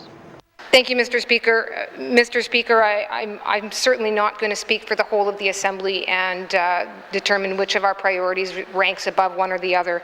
But I think every member here who's experienced the last 2 months of working from home and working remotely knows how important internet connectivity is. And as we're going forward, we are not entirely out of the weeds in terms of COVID. People are going to continue to rely on digital communications. So it is obvious that this item is a priority, and it already was a priority of the Assembly. So I'm not, as I say, going to rank it above the others, but I certainly can assure the member that when we are having our federal ministers' meetings at all departments, that the idea of broadband, the importance of having digital access is being raised across the board. It will continue to be raised, and I really have no difficulty in making that commitment that we have raised it and will continue to do so. Thank you, Mr. Speaker. Thank you, Minister. Oral questions. Oral questions. Written questions. Written questions. Returns to written questions. Returns to written questions. Replies to Commissioner's address. Replies to Commissioner's address. Petitions. Petitions. Reports of committees on the review of bills. Reports of committees on the review of bills. Reports of standing and special committees. Reports of standing and special committees. Tabling of documents. Tabling of documents. Minister of Justice. Mr. Speaker, I wish to table the following document, Report of the Northwest Territories Judicial Remuneration Commission 2020. Thank you, Mr. Speaker. Thank you, Minister. Tabling of documents. Minister responsible for infrastructure. Thank you, Mr. Speaker. Mr. Speaker, I wish to table the following document. Annual Report to the Legislative Assembly under the Transportation of Dangerous Goods Act 2019. Thank you, Mr. Speaker. Thank you, Minister. Tabling of documents. Tabling of documents. Pursuant to Section 23 of the Official Languages Act, I wish to table the Office of the Language Commissioner for the Northwest Territories Annual Report 2018-2019. Thank you. Tabling of documents. Tabling of documents. Notices of motion. Notices of motion. Motions. Motion 8-19 brackets 2, revocation of appointment of the Honourable Member for Great Slave to the Executive, Mr. Norton. Mr. Speaker. Mr. Speaker, pursuant to Rule 60, I wish to withdraw motion 8-19 sub 2. Mr. Chair. The member for Toonaday wishes to withdraw motion 8-19 brackets 2. Does the seconder for this motion, the member for Hay River South, consent to have the motion withdrawn pursuant to Rule 60? Thank you, Mr. Speaker. Mr. Speaker, yes, I consent to having motion 18-19 withdrawn. Thank you, Mr. Speaker. Thank you, colleagues. Motion 8-19 brackets 2 has been withdrawn by the mover and the consent of the seconder. We will now continue with the orders of the day.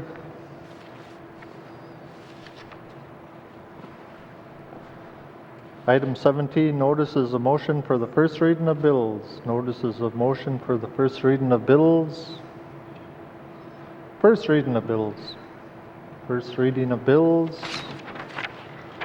Second reading of bills. Bill 6, an act to amend the Legislative Assembly and Executive Council Act. Member for Yellowknife North. Thank you, Mr. Speaker. Very excited to move this bill into second reading. Mr. Speaker, I move, seconded by the Honourable Member for Hay River North, that Bill 6, an act to amend the Legislative Assembly and Executive Council Act, be read for the second time. Mr. Speaker, this bill amends the Legislative and Executive Council Act to permit this Assembly to conduct all or a portion of a session by way of teleconference or video conference. And it permits members to participate in a session by way of teleconference or video conference at the discretion of the Speaker. Thank you, Mr. Speaker. Thank you, Member for Yellowknife North. The motion is in order and is non-debatable. To the principle of the bill. All those in favour? All those opposed? Any abstention? The motion is carried. Bill 6 has had second reading.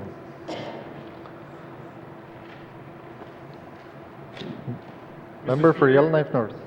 Mr. Speaker, I seek unanimous consent to waive 73 sub 2 and have Bill 6, an act to amend the Legislative Assembly and Executive Council Act, moved into Committee of the Whole for consideration later today. Thank you, Mr. Speaker. Thank you. Member for Yellowknife North. The member is seeking unanimous consent to have Bill 6 moved into Committee of the Whole.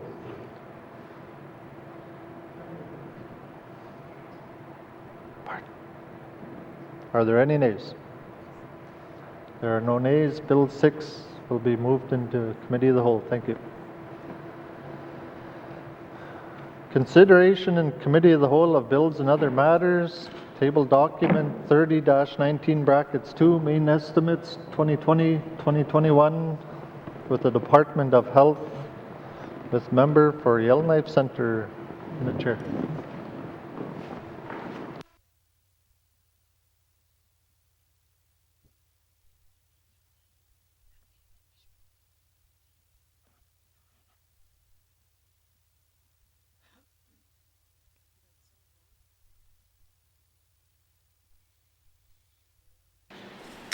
Members, what is the wish of committee? Mr. Norn.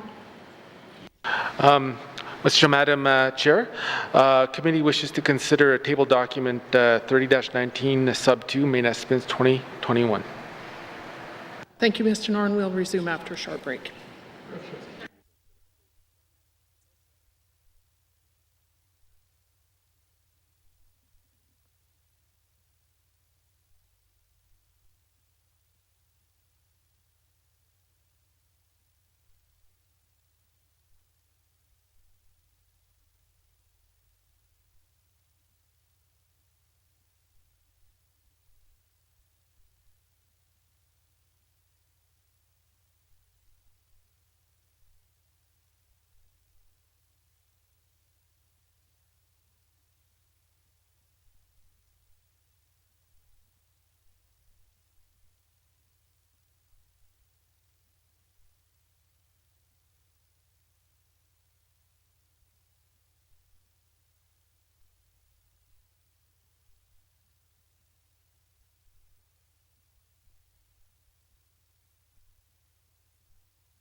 Good afternoon, members. Members, today we are going to continue our review of the Department of Health and Social Services budget. When we left off yesterday, we were talking about the section out of territory services. Are there any additional questions on out of territory services in the Health and Social Services budget? And I think that's beginning on about page 175 of your document. Are there any additional questions on out of territory services? Member from Montfouille. Madam Chair, the addiction treatment about this addiction treatment services.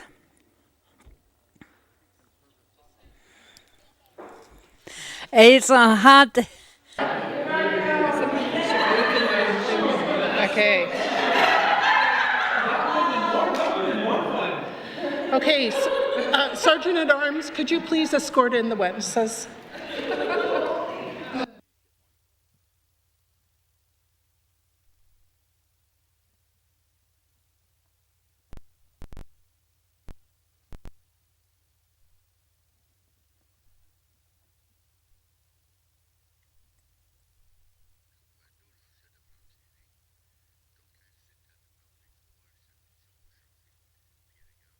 Minister of Health to again introduce her witnesses, please.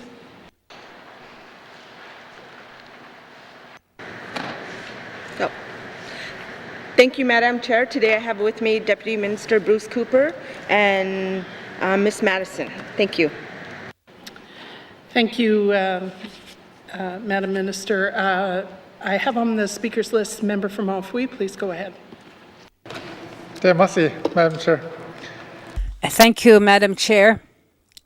Madam Chair, page 180, that's what I'm referring to, about, for English term, when we say addiction treatment center, meaning for the treatment, they would be able to be sent to Edmonton, but last year, according to the record, there were 191 were sent for treatment, and that was well spent over 200,000 and on with residential school and medical services all together included.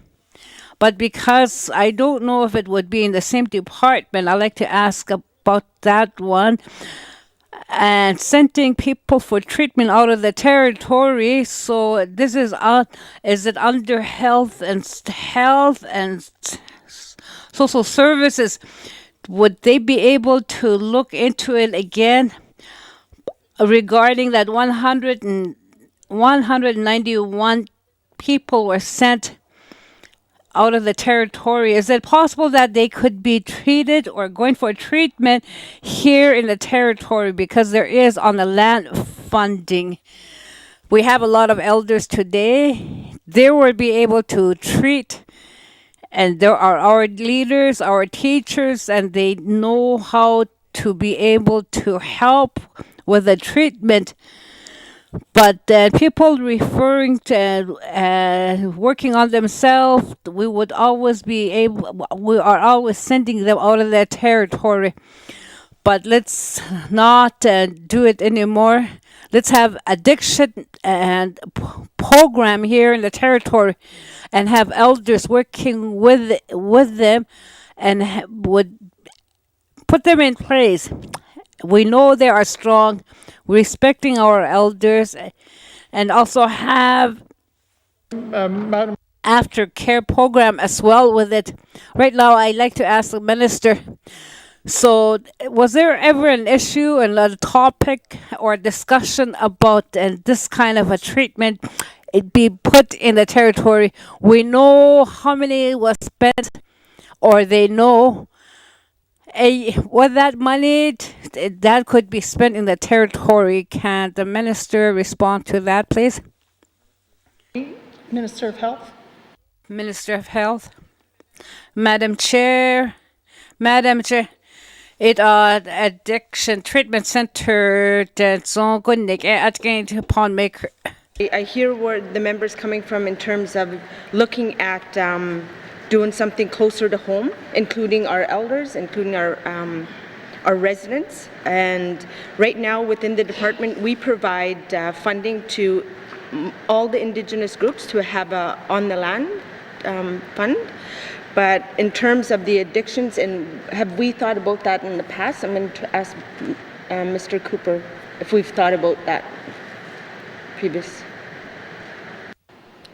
Thank you, Minister, Deputy Minister. Thank you, Madam Chair. Yes, in fact, there have been 4 different residential facilities, addictions facilities in the N.W.T over the years. The last facility closed in 2013, and that's when the department signed contracts with the southern providers. And at the time, the thought was that using southern providers would provide for more specialized treatment, more choice for people. So to now, our focus has been on southern facilities. That we've certainly heard issues around aftercare, certainly the experiences that we've had with the COVID response and observing the impact on people of through the Disability Council initiative has caused us to consider this issue of what can we be doing here in the north to add on to on the land that we've been doing, and might there be other opportunities to look at a treatment center. So it is certainly something that's not off the table. It's something we are going to be looking at as a range of options to incorporate lessons learned out of COVID. But I do think it's important for notwithstanding the challenges that exist with aftercare and housing. We do have about 70 to 75% of people that who attend treatment in the South in our current model who do return here sober, and we've been focusing a lot on efforts to ensure that this gets maintained and that they continue to get supported. So all that to say that we are absolutely open to the idea of looking at a treatment center, and we'll be taking a look at this question and different treatment models as part of our planning forward. Thank you, Madam Chair. Thank you, Deputy Minister. Follow-up question, member from Malfoy. Timothy, thank you, Madam Chair. Madam Chair, now about the treatment. When we speak of treatment, sending people out to Edmonton, it's been 7 years now in the Northwest Territories. There's no addiction treatment center with us right now. But right now we know we have agreement with Edmonton or Alberta for treatment of our people. So when can we have our own programs and agreement on the land program within our regions? We all need treatment. We want it very strong so that we get very strong elders. We know we lived here. We grew up with elders and how we respect our elders when we speak to us. However, what we are going through, an addiction of all sorts, alcohol, drugs. So if we put all on the side, we were strong enough, we would be able to take their words and go with this after program or after treatment program. When we speak of it, I'm not really in favor of having sending people out, they come back. There's no aftercare program. I have to say that again for our young man that we lost recently. What happened to him? When I look at it today, it's a very heavy issue because it's very, very important that we shared. How come we don't have a treatment on our land? In our home community, and we see lose a lot of people to the addiction. It's not very healthy one way.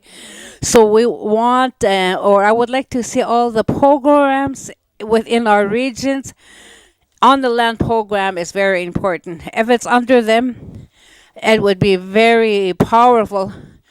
So when we sent sent them away out of the territory for treatment, they come back. What do we see? We don't have aftercare program. We also lose a lot of, or spend a lot of money going out that way. But because if we have it within our homeland, we would have the control of being funded. And right now, if it's out of control, we would be able to control it from here. But then they're out there, so we don't know what's going on. When we don't really know what they are doing with them. But again, I have to say, we don't know. When they come back, they're back to square one with their addiction. We see that. So this is why I am repeating, especially in my home community, my region. Like how many weeks now that we have lost all sorts of people, young and old. And I have to continue. I have to be very strong and do whatever I can for my people. It has to be fixed. It has to happen. So right now, I would like to prefer to have a motion. Justice Department is ECE. It's all, they have to be able to be working together. This is why. So the minister, so can they be able to work together and have a proposal up together? And say this is what they can do for our homeland, and it can be done. Is it possible that it would happen? When I know it's not going to happen like now, but when we leave now, when we come back to the table in the fall, we would have something in place. It would be at the beginning of having our discussion of very strong to have this treatment for our people. Thank you, Madam Chair. Member for Montfouille, our condolences to the families of those who have died in your region as a result of their addictions. I'm going to turn to the Minister now for a response. Thank you, Madam Chair. Madam Chair, again, I apologize too for what the member's family and has gone through as a result of this this mental health and addiction. So right now in the territories, the Mental Wellness and Addiction Recovery Action Plan, which supports the 19 priorities, which is increasing the number of variety of culturally respected, community-based mental health and addiction programs, including aftercare. So some of the key activities in this action plan include reducing wait times and increasing access to counseling services by establishing an access to e-mental health options, enhancing supports and aftercare options for individuals who are recovering from addictions, as well as developing a N.W.T problematic substance abuse task force, which includes developing a territorial plan on alcohol. Thank you, Madam Chair. Thank you, Minister. Any further comments, Member from Madam Chair. Just a short form. I would just like to say, I'd like to just say to the Minister, the way what is written in front of her, she is reading. But most of the time, it's no follow-up. But I'll have to say what happened to my home or my region. So if we would be action about what we have, that would be good. Right now, I'm asking the minister, she would be able to say, let's have a strong aftercare program proposal. It's not only for community, because I know I hear in other regions, they have all these issues, this problem. Clinton Community Agency, she would also work with them. So with a short form, I'd like to have her to work with TCSA so that this aftercare program would be strong. Thank you. Minister. Madam Chair, I hear the members asking our department to work with the Clecho government and the residents and terms of how do we come up with solutions to, better enhance some of our programs so that we can deal with the mental health and addictions. That is something our department will look into. Thank you, Madam Chair. Thank you, Minister. Next on my list, I have the member for... Thank you, Madam Chair. I just want to make some clarifications with regards to addictions. I, too, in my region had a lot of mental health and, issues, and I had deaths in our region with due to addictions. But I think that we have to. I respect the member from the Clecho. He's asking for more monies put into on the land, but I want to make sure that the option is still there for members to have the proper addiction facilities available for treatment, because the addictions facilities that are being offered in southern jurisdictions, especially Palmakers, is very much on the theme of Indigenous people, and a whole team makes up the when they go to addictions. I'm quite familiar with all these because I've had Palmakers do complete addiction courses and whole things at Salt River at our on reserve, and they were 6 weeks long. And a whole team is included where psychiatry, psychologists, and these were all Aboriginal people.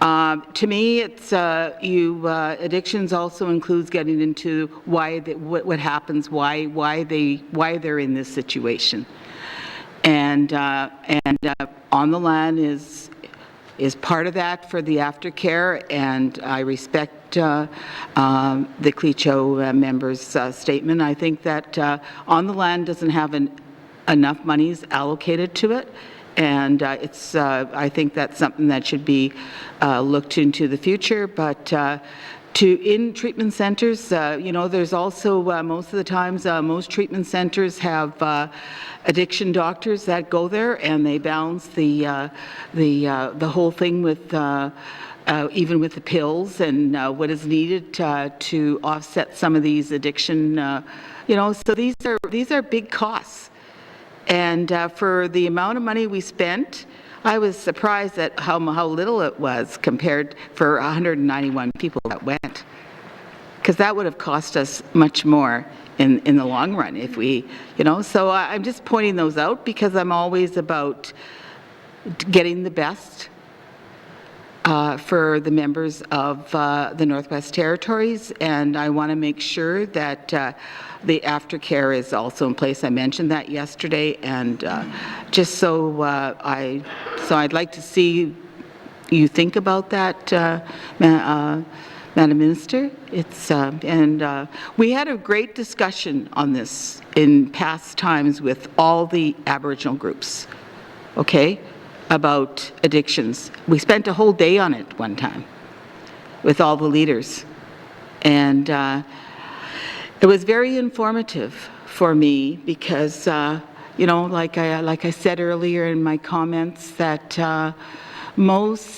every household, no matter it's Indigenous or non-Indigenous, no matter of race, no matter of color, no matter of religion, there's always a problem in almost every family, and it's something that each and every one of us has to face.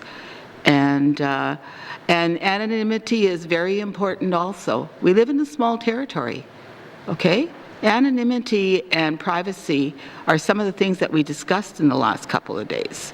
And I think that anonymity is extremely important when we make some of these big decisions. Thank you, Madam Chair. Thank you, Member for Tabacha. Minister. Madam Chair, I hear the members concerned about the being anonymous. I mean, there's right now so much stigma attached to mental health, and when people hear about going to treatment and going to get some help, you know, there is that stigma attached, and we need to get away from that. We need to start thinking about how do we rename, or how do we get away from, you know, people thinking it's wrong to go to treatment. It's not. You're going there for help, and I think that's important. And I hear what you're saying. Sorry, Madam Chair. I hear what the member's saying, and I totally agree. Like, on-the-land programs are important. They're key. Right now, our department spends $1.8 million with partnerships with Indigenous groups so that they can start to deliver on-the-land programs. And I think that's important. I mean, you know, the Indigenous groups know how to, every Indigenous group in the territories are diverse. You know, we have First Nation, Métis, Inuit, and it's all culturally relevant, and they deliver programs based on how they want to heal, you know, their residents and their people. So, thank you. Thank you, Minister. Do you have a follow-up question, Member for Tabata? No, Madam Chair. Are there any other comments or questions on this section? Mr. Jacobson. Thank you, Madam Chair. Just on work on behalf of others. I know with bringing up what my colleague from Mumphrey brought up as regards to the healing centres. I know we had Fort McPherson had Clondy, Inuvik and the Gwich'in had. There's 2 places that we could send people to get help, get healing, and working on, I guess, working with that, because I've seen so many people, same as him, fall through the cracks in regards to sending them out for treatment, and when they come back home, there's nowhere to go. And it's a vicious cycle, but it's a cycle that peer pressure, and they make by choice. I think those should be really looked at in regards to try to help our own people up there, because nothing's been done. Nothing's being done. We could help more people if it's more centralized in our, like in say, Inuvik area, bringing people in from the communities. That's just one of my concerns that I have. This past few months, you know, with the First Nations and cancer strategy across our territory, I think what we should be really looking at is so many people are telling me that they're getting misdiagnosed with cancer. Then it just, they've been going to the health center for a year and a half, and they get sent out, they go to Edmonton, come back, and when they do come back to the community, it's like stage 4 cancer. Can't do nothing. Too late. Some of them got, you know, stage 2, they did catch it in time. So, but, you know, I'm dealing with a couple of constituents like that the misdiagnosis is happening too much.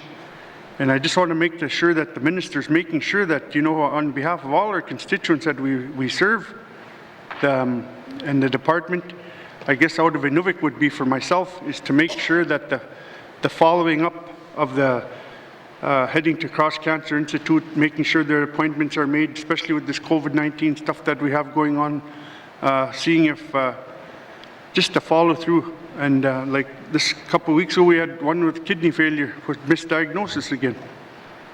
So it's really tough in our communities, because, like I said, our health centers, they do the best they can to provide the service. And we just, you know, we got to rally around that in regards to trying to work together for our constituents to getting them served. Thank you, Madam Chair. Yeah, thank you, Member for Nunakput. That takes us back a few pages, but I'm wondering if you would like to respond to that question, Minister. Sure. Thank you, Madam Chair. Madam Chair, I hear the member's concern, and it is very important. Right now, we have a relationship with Alberta, whereas they take a lot of our patients, and they take, so it's a combination of making sure that when we catch anybody at a certain stage in cancer, that we do our best, and that's been our department's approach, to make sure that they get to their appointment as quick as possible. And, you know, the relationship that we have with Alberta has been doing great. I mean, you know, we try and make sure that our patients in the Northwest Territories are just as important as the patients in Alberta, and we have that relationship. So, thank you. Thank you, Minister. Do you have a follow-up question, Member for Nunakput? Thank you, Madam Chair. I just want to see on my first comments in regards to the treatment, if being able to bring it up north, like with working with the Gwich'in, working with the Nunavut, working with communities that want to try to help our own people. Is it possible to see if there's any avenues that we could work together going down that road together? Thank you, Madam Chair. Thank you, Member for Nunavut. Minister. Madam Chair, I know in the past that we've had a lot of treatment programs in our communities, and I don't know why they've shut down. I mean, that's prior to my time. It is something we could look at, but I do want to say that we provide funding to the Indigenous groups, but we don't tell them how to spend it.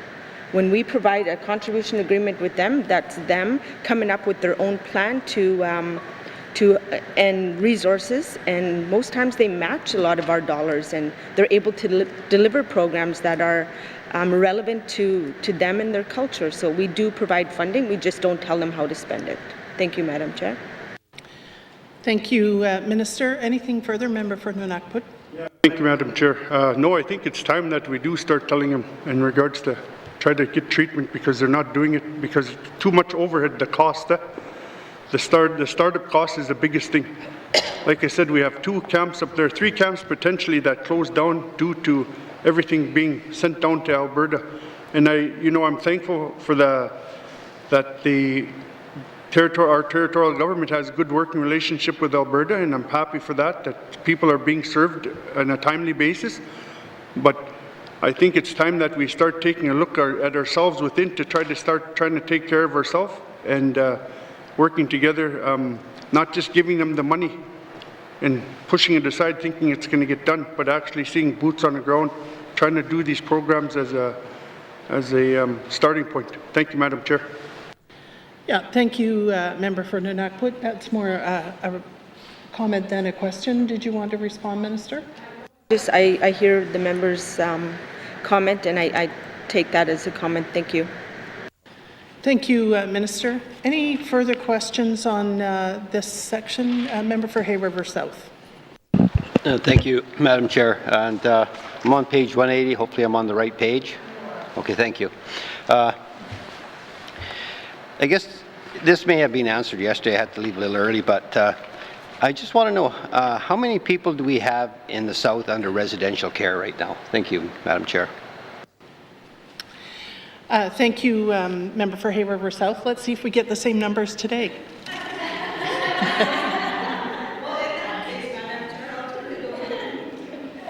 Mr. Cooper, it's 119. 119. Deputy Minister, please. Thank you, Madam Chair. Well, my binder indicates it's 119 adults and 50 children. That is consistent with yesterday's answer, so good. Further questions, Member for Hay River South? Thank you, Madam Chair. I had a question from a constituent there a few weeks ago. She has a sister that's been down there for quite a number of years, and whether she's forgotten or whether the government has forgotten about her or not, I'm not sure. But is there any plans to repatriate the people under residential care back to the territories in the South? Thank you, Madam Chair. Thank you, Member for Hay River South. Minister. Thank you, Madam Chair. Madam Chair, this is something that our department is looking into. Right now we have residential care services for those with difficult needs. They have developmental delays, there's complex care needs, so it is something our department, we would like to bring them closer to home. Sometimes the services that we offer is not suitable for them, and therefore the reason why that they are not able to be at home. Thank you. Thank you, Minister. Member for Hay River South. Thank you, Madam Chair. And just to continue on with that then is, if we can't provide the services here, I'm just wondering if we keep sending people down there. How many people have we brought back because we actually implemented something here in the territories to allow them to come back? Have we, how much of that work has been done? Thank you, Madam Chair. Thank you, Member for Hay River South. Minister. Madam Chair, I just I just remembered something prior to the question. We are doing a supportive living review so that we can be able to determine, all of our patients that are having to have services outside the territory, to do a review so that we can repatriate them eventually. But in terms of the past, sorry, Madam Chair, I'm just going to ask Deputy Minister Cooper to see. I don't have the numbers in front of me to be able to offhand say how many people we've actually brought back in the prior years. Thank you, Madam Chair. Thank you, Minister. Deputy Minister, please. Thank you, Madam Chair. Unfortunately, I do not have the number either, but it's something we will endeavour to see if we have in the department. Thank you. Thank you, Deputy Minister. We'll take that as a commitment to return. Member for Hay River South. Thank you, Madam Chair. And what is the average cost, I guess, per person per year to house them in down south? Thank you, Madam Chair. Thank you, Member for Hay River South. Minister. Madam Chair, in front of me I don't have that number, but we have to recognize that it would all depend on their level of care. So, the patients that we have outside of the territories, whatever services they're providing, it all would depend. So I don't believe we have numbers at this time. Thank you, Madam Chair. Thank you, Member for Hay River South. Thank you, Madam Chair. It sounds like it's about $200,000 per person. So, yeah, it just seems to be a fairly hefty number, and it would be nice to see, I guess, start to look at ways to bring people back here. But in saying that, like you mentioned a variety of issues that people have. And I'm not sure if there's a kind of a theme to that, if there's more in one area or not. So what is it that we're short of here in the N.W.T. that we're not allowed, that we have to send these people south? Like, what are we short on the ground? Thank you, Madam Chair. Thank you, Member for Hay River South. Minister. Thank you, Madam Chair. I'm not aware of the specifics, and I'll ask Deputy Minister Cooper to be able to dig deeper into specific care needs and costs. Thank you. Thank you, Minister. Deputy Minister. Thank you, Madam Chair. So this comes down to care intensity. Often you have individuals who require one-on-one 24/7 care. Sometimes you have people who have feeding tubes or special, very intense care needs. Sometimes you have individuals who have behavior issues which require a strong set of a good workforce of people trained in different methods of behavioral modification and different tools and strategies. So what it comes down to is a mixture of probably some human resource capacity issues, the ability to guarantee a continuous service over the life of a person inside a market that can fluctuate, expertise.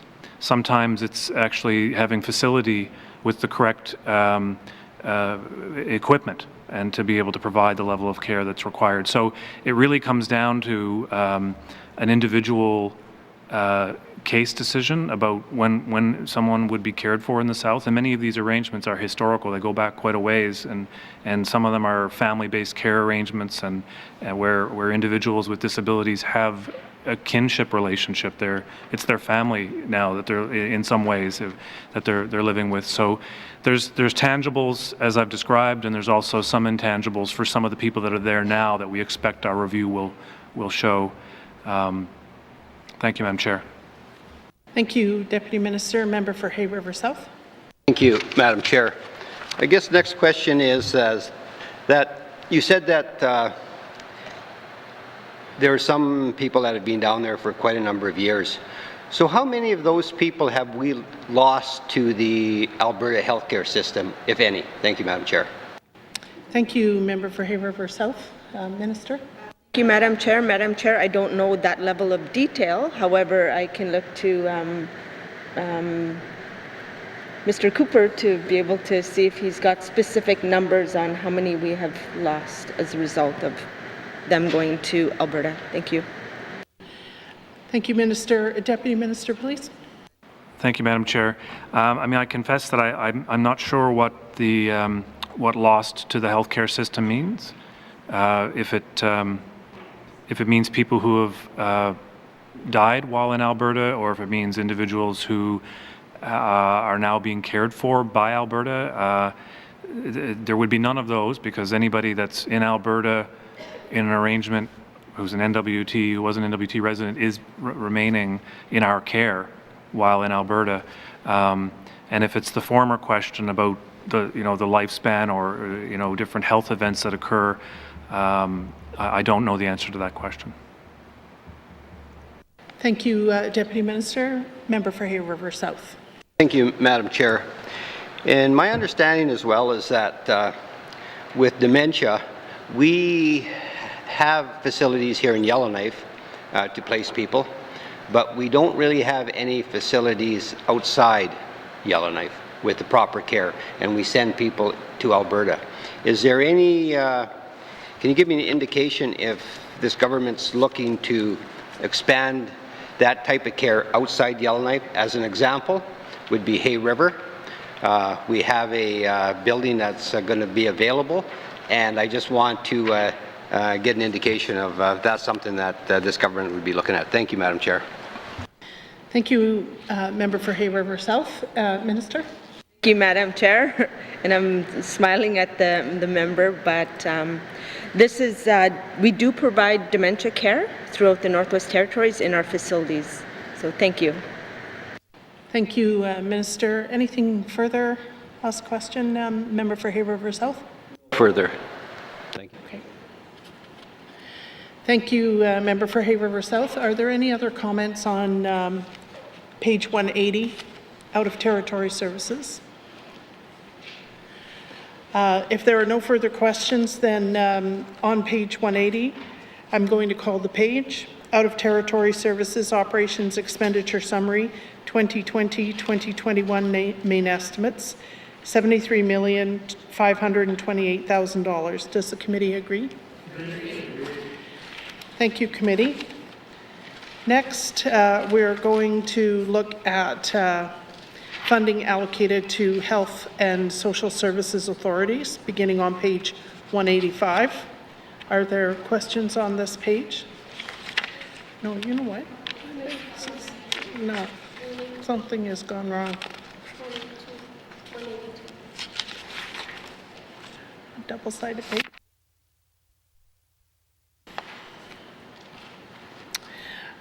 Sorry, members, I didn't realize these were double-sided pages. So we are now going to consider supplementary health benefits, beginning on page 182. Are there any questions on this page for the minister? Go ahead, member for Inuvik Twin Lakes. Yes, for looking on page 183, the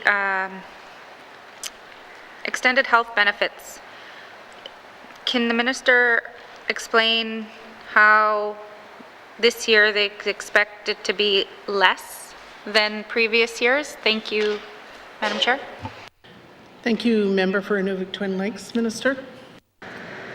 Thank you, Madam Chair. Madam Chair, in the previous years, the budget was 13 million, and this year it is 11 million and change.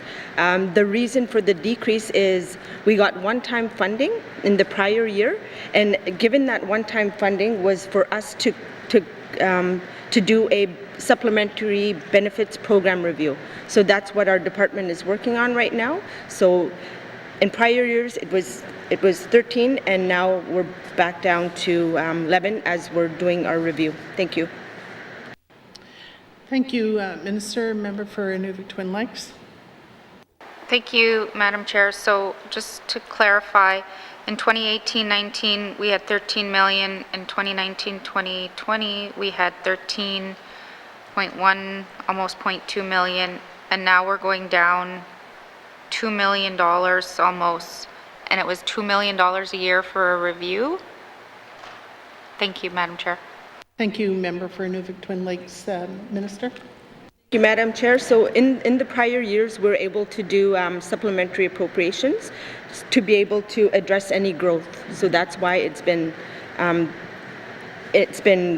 in 13 and then 13, but this year we're not given the extra funding. And if we do, it would be through a supplementary. Thank you, Minister. Member for Inuvik Twin Lakes. Yes, thank you, Madam Chair. I'm just kind of confused, just knowing my process now. The main estimates in 2019-2020 were the same as the revised estimates, so there was no supplementary appropriation in that section, to my knowledge. I'm trying to figure out what exactly did we spend to, or what are we not spending, or where did we cut $2 million out of this budget? Thank you, Madam Chair. Thank you, Member for Inuvik Twin Lakes. Minister. I'm going to ask Ms. Matheson to help me out here. Thank you. Thank you, Minister. Director of Finance. Thank you, Madam Chair. Yes, this program area is one where we have in the past number of years overspent. We have annually addressed it through supplementary appropriations. So in 18-19, we did get a supplementary appropriation to increase our expenditures there to $13 million. The budget actually hasn't changed. In 18-19, it was also, the budget was 11 million, but our spend was 18 because we got supplementary appropriation. 19-20, we got one-time funding during the business planning process to meet the needs that we were expecting in 19-20. While we undertook the supplementary health benefits review, that funding was approved on a one-time basis, subject to the results of our review. And while, so yes, typically we like our budgets not have to go through that supplementary appropriation process. Because of that review, we haven't been able to adjust our budget this year. Thank you, Madam Chair. Thank you. Member for Inuvik Twin Lakes. Thank you. Thank you for that answer.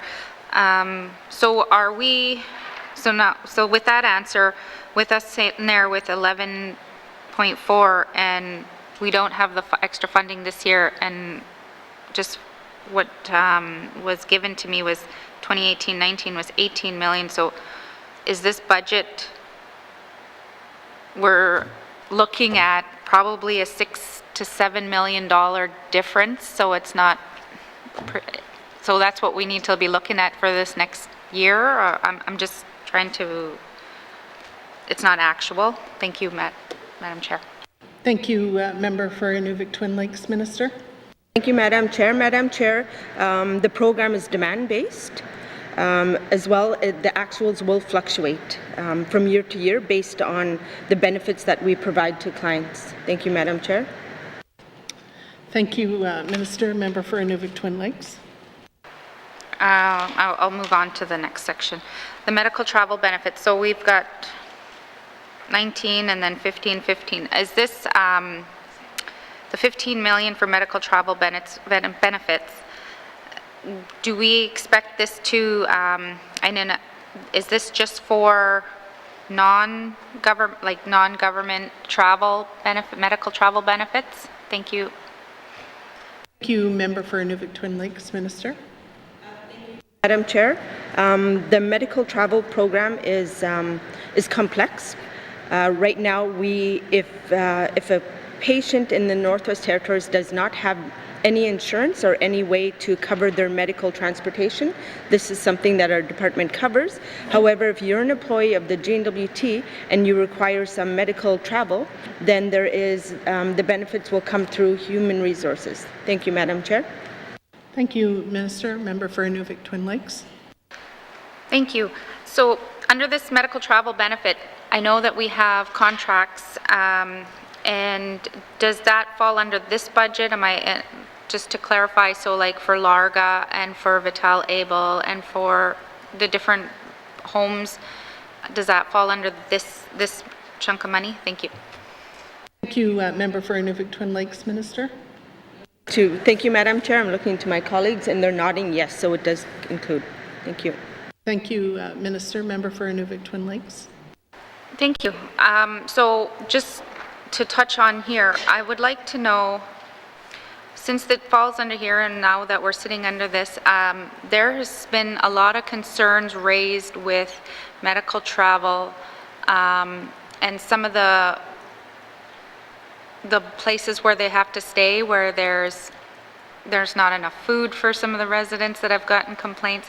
So how do we assess, is there an assessment over these places and making sure that, or questionnaires that go out to people so that we know that we're providing enough funding so that when people are traveling on medical travel that they're meeting the needs of the clients when they're traveling out? Thank you. Member for Inuvik Twin Lakes, Minister.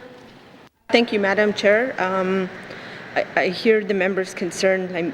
When we send our patients out, we're sending them to the facilities outside the territories or even within the territories, and we have a number of places we use. The Northwest Territories Health Social Service Authority, they have regular reviews to ensure that the locations or the facilities are meeting the requirements. So we do have the review done. Thank you. Minister. Member for Inuvik Twin Lakes. Nope, that's all I have. Thank you. Are there any additional questions for page 182, supplementary health benefits? Member for Cam Lake. Thank you very much, Madam Chair. I just have a couple of questions in regards to supplementary health benefits, and I'm just wondering, is there an anticipated review of supplementary health benefits coming? Sorry, I should be looking at the chair. Coming in the near future. Thank you. Thank you, Member for Cam Lake. Minister. Madam Chair, yes. Right now we are looking, and we talked about the reduction in main estimates from prior years is because that was one of the recommendations that we put together a review.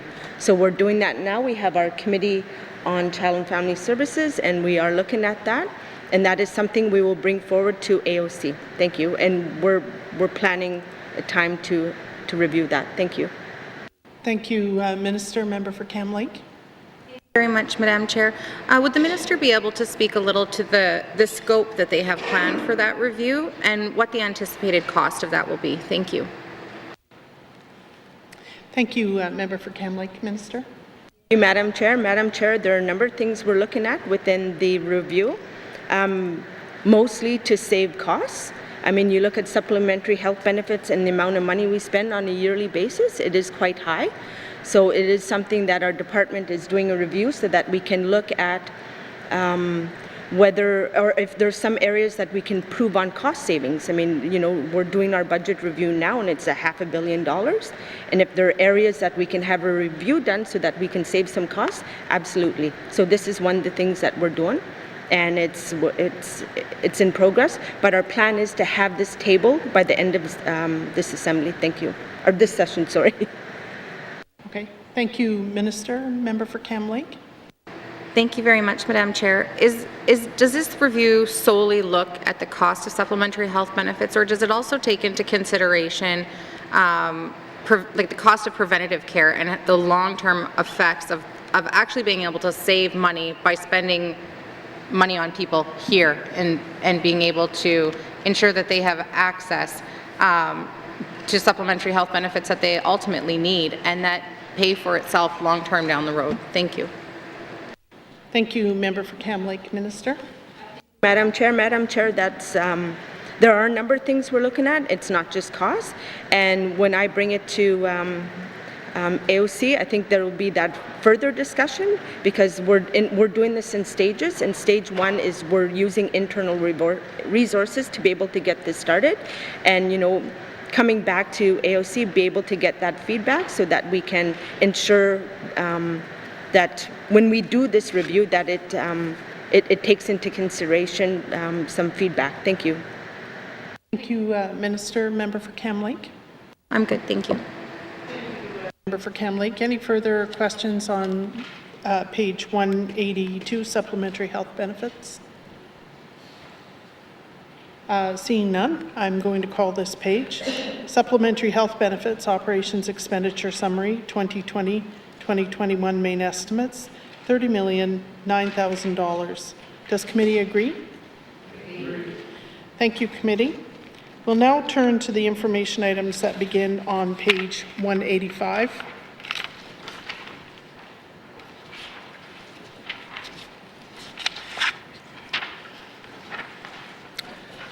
We'll start with funding allocated to health and social services authorities on page 185. Are there any questions on this page? Member for Inuvik Twin Lakes. Thank you, Madam Chair. What I'm looking at is, can the minister tell me for the Northwest Territories Health and Social Services, the $295 million, is that all salaries or what's the breakdown of that number? Thank you, Madam Chair. Thank you, Member for Inuvik Twin Lakes. Minister.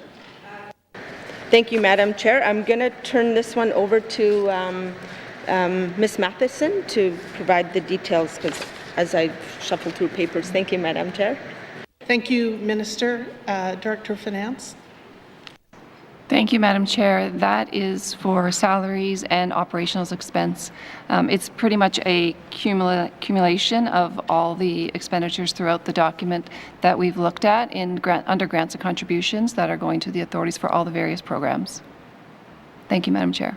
Thank you. Member for Inuvik Twin Lakes. Thank you, Madam Chair. So the $295 million is what operations and staffing for our hospitals, health centers, and all fall under the NTH-SSA throughout the Northwest Territories, just to be clear. Thank you. Thank you, Member for Inuvik Twin Lakes. Minister. Madam Chair, yes, that's correct. Thank you. Member for Inuvik Twin Lakes. Yeah, thank you. So just looking at the allocation note on the information items kind of attached to the active position summary, I'm just trying to figure out with the position summary and the salaries, is there trying to figure out the breakdown on the salaries of, is overtime included in that number or does that come later? Thank you, Madam Chair. Thank you, Member for Inuvik Twin Lakes. Minister. Madam Chair, yes, that is correct. Thank you, Minister. Member for Inuvik Twin Lakes. So there's a line item in that 295 for overtime, estimated overtime, or is that something that's going to come later? Thank you. Just clarifying, Madam Chair. Thank you, Member for Inuvik Twin Lakes. Minister, can you clarify, please? Thank you, Madam Chair. Yes, that is correct. Thank you, Minister. Member for Inuvik Twin Lakes. Okay, thank you. I just never knew that we budgeted overtime. So can you tell me, in the previous year, was there a change in the main estimate? Like, what was the increase from the main estimate to the end of the year that we needed to increase, if there was anything for overtime that in the cost of in the health authorities? Thank you. Thank you, Member for Inuvik Twin Lakes. Minister. Madam Chair, I'm going to turn to Ms. Matheson to help me with the question. Thank you. Thank you, Minister. Director of Finance. Thank you, Madam Chair. So throughout the document, we've talked about areas of increase in the budget related to the collective agreement that was negotiated for the term of the last agreement, and there's a percentage or some factor of that increase is associated with budgeted overtime as well. You know, overtime is hard to forecast, so sometimes we don't necessarily have a budget that matches our needs in overtime, but yes, it is. There is an increase throughout the document reflective of overtime increases. Thank you, Madam Chair. Thank you. Member for Inuvik Twin Lakes. Thank you. Thank you, Madam Chair. I just want to know if the department can tell me in the 2018-19, just so I can get a picture of what extra cost in overtime that the NTH-SSA had to come back for to this government, well, not this government, but previous government, to ask for, just related to overtime in the NTH-SSA. Thank you. Thank you, Member for Inuvik Twin Lakes. Minister. Thank you, Madam Chair. Madam Chair, I don't have that level of detail with me right now, but that is something we can look into. Thank you. Thank you, Minister, for that commitment to come back with the information. Further questions, member for Inuvik Twin Lakes?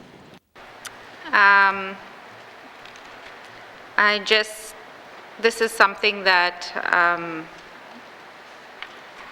that I have asked previously, so, you know, I guess I'll just move on to the next. Can the minister tell me within this budget, knowing just kind of what I was talking about today in my member statement and with the nursing shortage, can the minister tell me, do you know how much we spent in the past year alone on job shares and flying people in and out and the travel costs for health positions? Thank you, Madam Chair. Thank you, member for Inuvik Twin Lakes. Minister? Thank you, Madam Chair. Madam Chair, we don't have the details of the NTSSA's budget, but I may look to Ms. Matheson if she's got that level of detail. I don't know. We may have to, Madam Chair, get back to the member in terms of some detail. Thank you. Minister, Director of Finance? Thank you, Madam Chair. Yes, I do recall this, us pulling together this information when it was asked. I just don't have a copy of it here with me, but we do have that information available.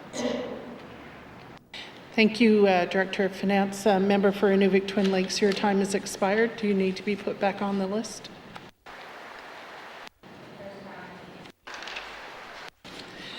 Any further questions? Member for Frame Lake? Thanks, Madam Chair. I'd like to be the member for Inuvik sometime in the future, maybe. But I think they got a pretty good MLA, a couple of pretty good MLAs right now.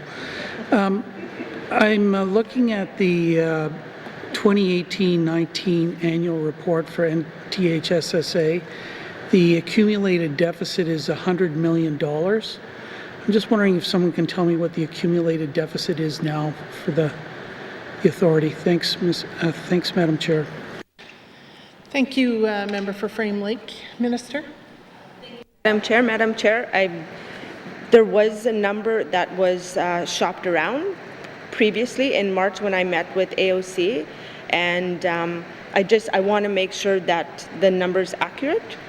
So I'm going to ask Ms. Matheson or Mr. Cooper to come up with the most up-to-date deficit, rather than me telling you what I told you in March. Then, thank you, Madam Chair. Thank you, Deputy Minister. Thank you, Madam Chair. So the accumulated deficit at this point is projected to be $119 million. Thank you, Deputy Minister. Member for Frame Lake. Thanks, Madam Chair. So presumably then that's to March 31st, 2020. Thanks, Madam Chair. Thank you, member for Frame Lake. Everyone's nodding.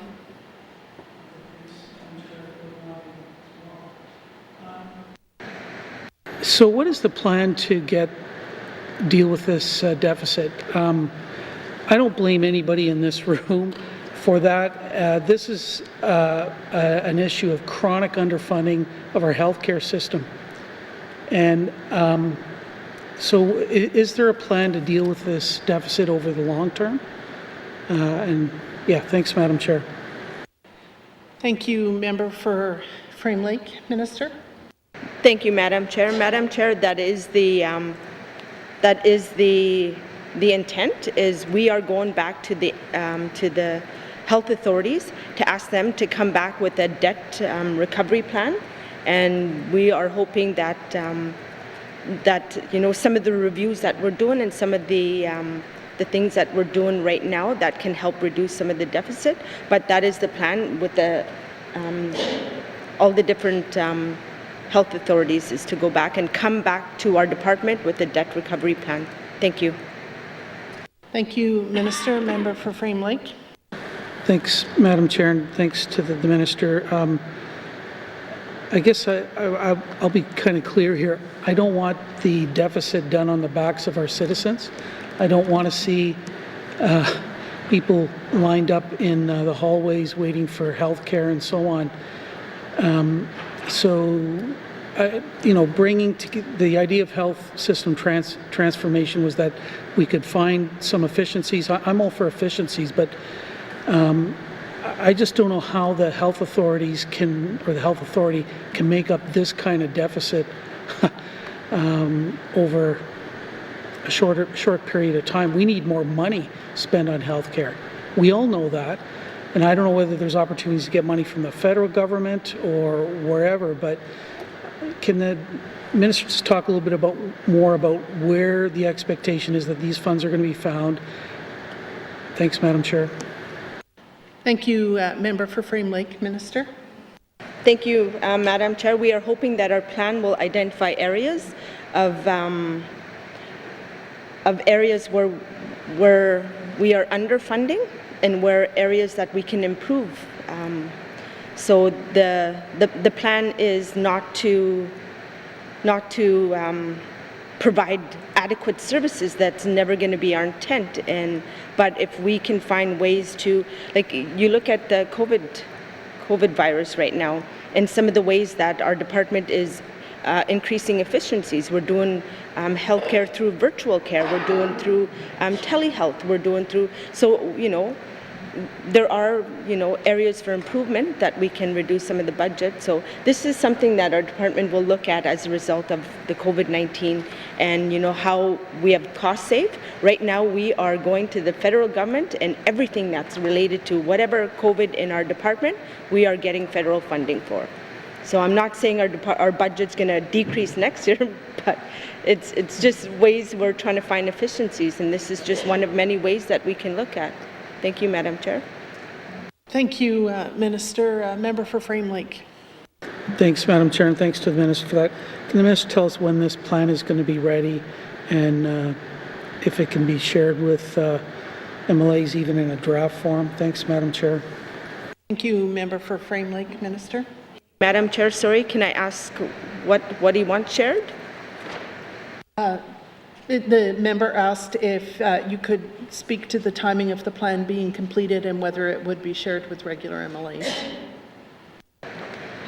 Thank you, Madam Chair. I'm going to look to Deputy Minister Cooper, as I don't have the exact dates other than we want the authorities to come back with us, and maybe he can speak to specific timelines so that we can come back to AOC. Thank you, Madam. Thank you, Minister. Deputy Minister. Thank you, Madam Chair. Our plan is to have a first deficit recovery plan in tandem with the authority by fall 2020. We had originally hoped that this would be done. We'd have some options in place for the end of March, but of course things changed radically in the last little while. We needed to be realistic given the intense focus at the NTHSSA on COVID. We need to have a plan that cannot have the focus on potential wave 2 diluted. So we're hoping that fall 2020 will be realistic for us, and it will absolutely follow normal protocols for engagement. Deputy Minister, member for Frame Lake. Thanks, Madam Chair. Yeah, I appreciate the words of the Deputy Minister and the Minister, and I often don't say thank you, so thank you for your hard work.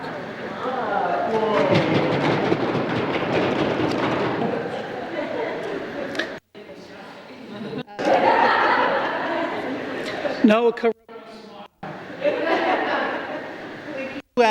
member for Frame Lake.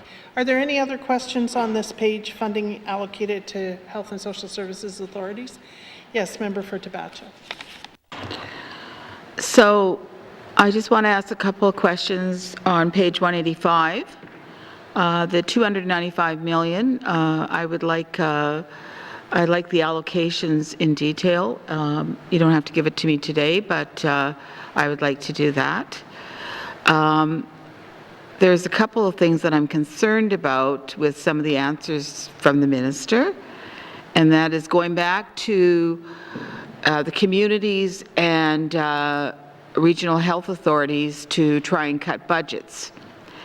I do not agree with that, especially in the situation that we're in. We should be adding. There's a lot of things that have been taken away from regional healthcare facilities that are not okay. I will, once I get all these figures together that I'm promised yesterday and today, I'll be using my time during the member statement to make my case very clear. On the positive side, because I did say some positive things today, you know, we're very lucky to be living in the Northwest Territories.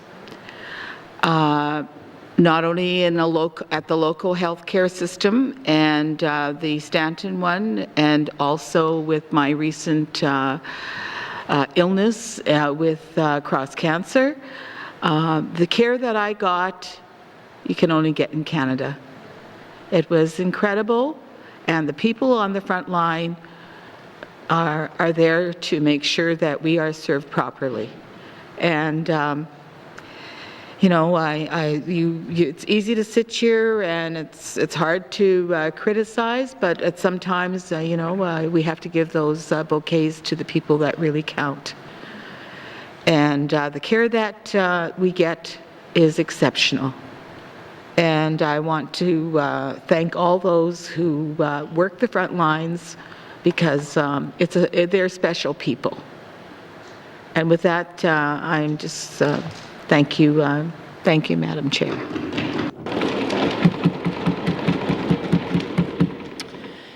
Thank you, Member for Tabacha. Minister, where can the member find the detail of the NTHSSA budget?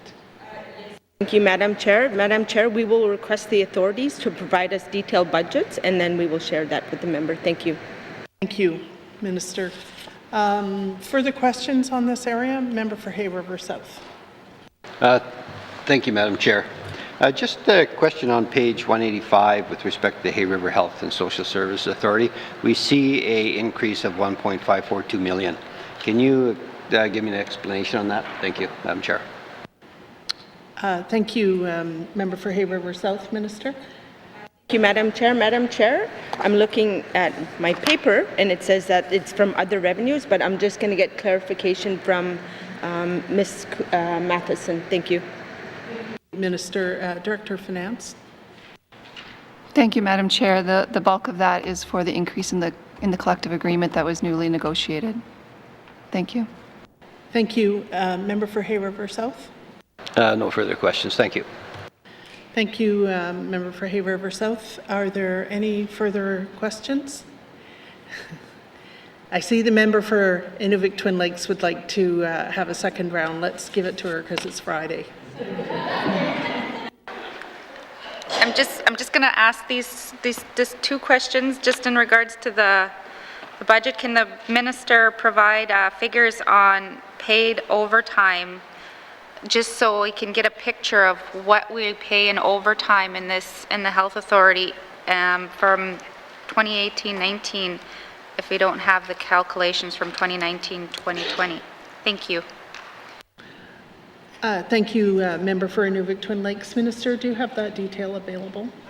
Madam Chair, I just quickly looked it up, and I'm able to share some of the numbers. So overtime costs include both overtime and lieu time that are paid for 2018-2019.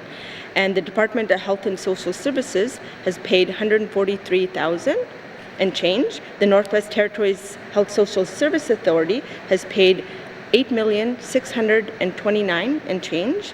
And the Clitos Community Service Agency has paid $796,000 and change. And the Hay River Health Social Service Authority have paid $962,000 and change. Thank you. Thank you for that detail, Minister. Member for Inuvik Twin Lakes. Last question. Can the minister provide me with the number that it costs to pay for job shares and travel associated within these departments for the same 2019-2020 year, if she has that? Thank you. Thank you, Member for Inuvik Twin Lakes. Minister. Thank you, Madam Chair. It's $686,000. Thank you. Anything further, Member for Inuvik Twin Lakes? There's nothing further, then we will move on to page 186. This is the active position summary. Are there any questions on page 186?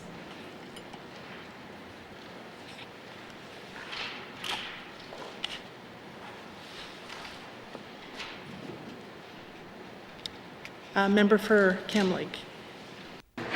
Thank you very much, Madam Chair. No, I just wanted to know with the child and youth care counsellors that the Territory is anticipating adding to all of our regions with the recent developments of COVID and the anxiety and the added mental health concerns that this will cause for the children of the Northwest Territories. Is there an added emphasis to get these positions all in place across the Territory quicker? Thank you.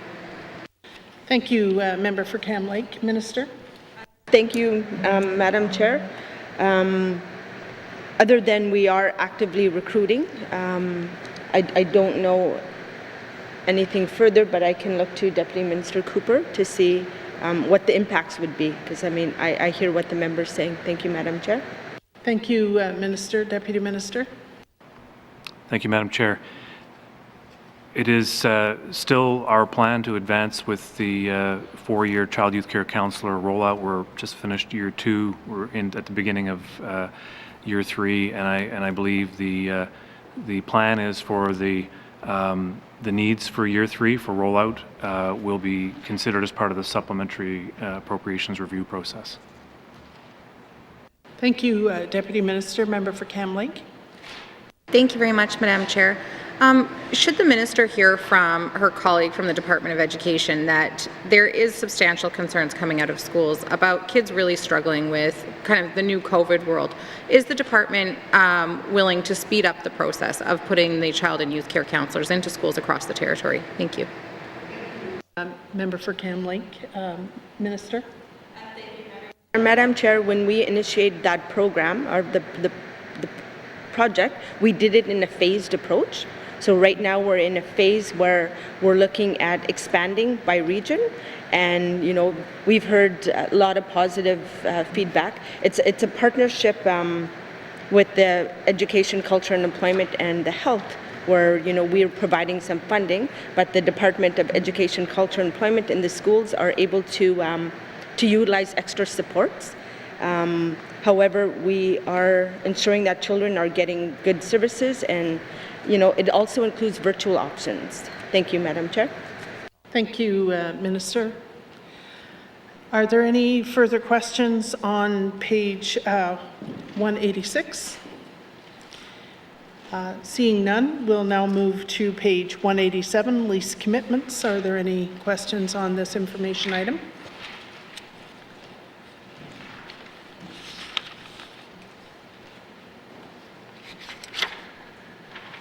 Seeing no questions on page 187, we'll go to pages 188 and 189, which is work performed on behalf of others.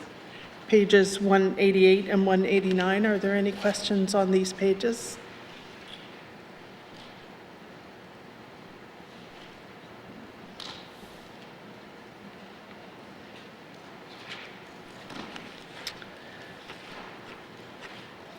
Seeing no questions on these pages, we will now return to page 163, the department summary.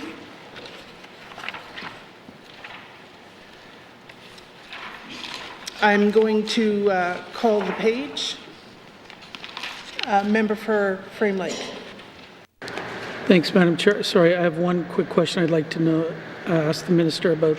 What is happening with the regulations to prohibit the sale of vaping materials to youth?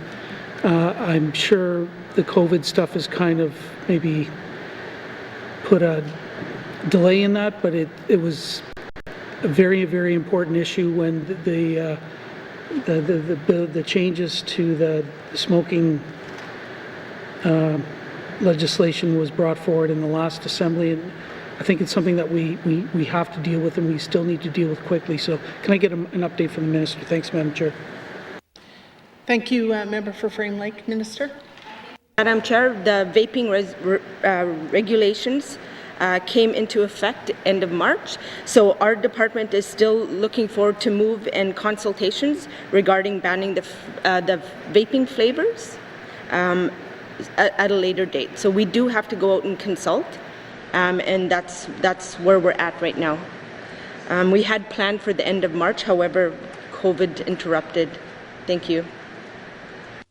Thank you, Minister. Any further questions? Go ahead, Member for Frame Lake. Thanks, Madam Chair. Can I respectfully suggest that you probably really don't need to do a lot of consultation? There was extensive consultation during the development of the bill itself. Jewel Labs, the vaping industry was there, the health folks were there. There was vigorous debate and discussion, presentations. People know it's coming. Can we please just get on and do the right thing for our youth? Thanks, Madam Chair. Thank you, Member for Frame Lake. Minister. Thank you, Madam Chair. Madam Chair, that is, I hear the member's concern. I've heard it on the floor several times, and I agree. I mean, I'm all about, making changes. However, the process is still for us to do consultation. So, I mean, that is what we will do. We could, look at ways of speeding it up if that's what it takes. And I see the member nodding, so I'm assuming he's quite happy with my answer. So, thank you, Madam Chair. Thank you, Minister. Oh. Wow. That was a lot of white teeth. No. Okay. Are there any further questions for this department? Seeing none, I'm going to call the page, Health and Social Services, just a second, Health and Social Services Operations Expenditure Total Department 2021, main estimates $522,011,000. Does committee agree? Agreed. Thank you, members. Thank you to those witnesses who have appeared before us, and we'll ask the Sergeant-at-Arms to escort them out. Thank you.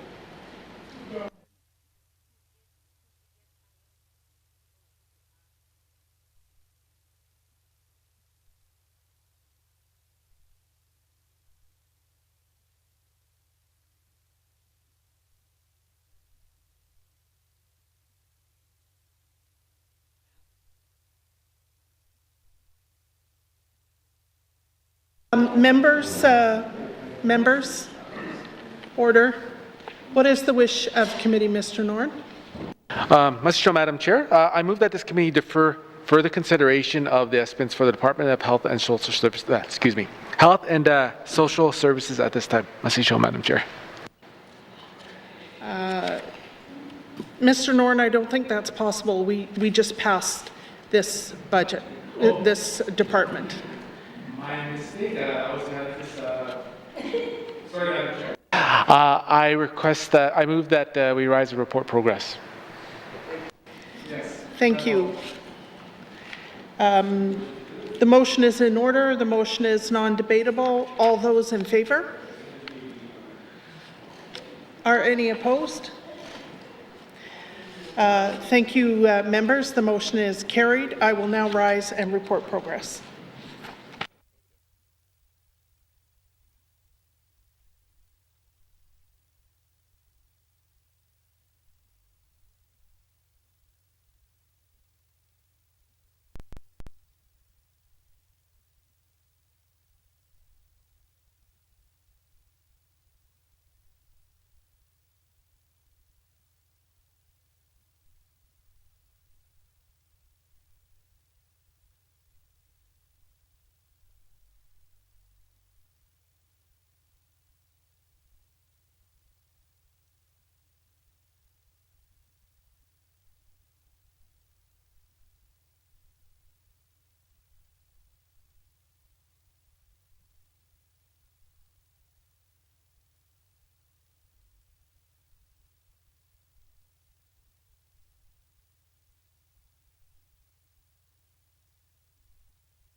Good to go. Order!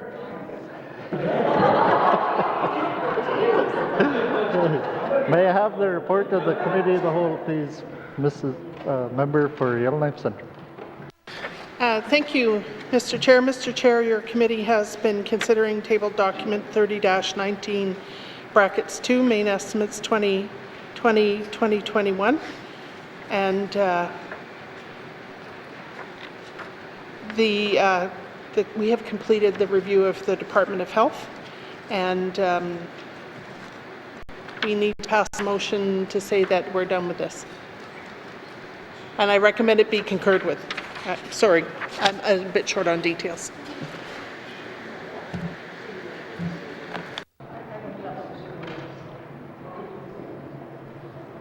Motion's in order. Motion's in order. Do we have a seconder? Member for the New Twin Lakes. All those in favor? All those opposed? Any abstentions? The motion is carried. Third reading of bills. Third reading of bills. Madam Clerk, orders of the day. Orders of the day, day 25, Monday, June 1st, 2020, 1:30 p.m.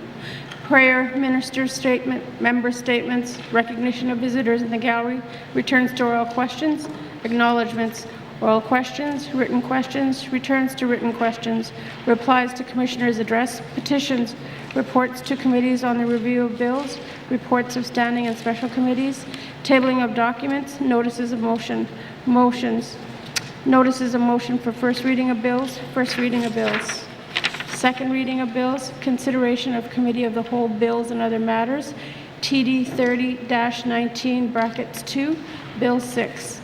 Report of committee of the whole, third reading of bills, orders of the day. Thank you, Madam Clerk. This House stands adjourned until Monday, June 1st, 2020 at 1:30 p.m. Order.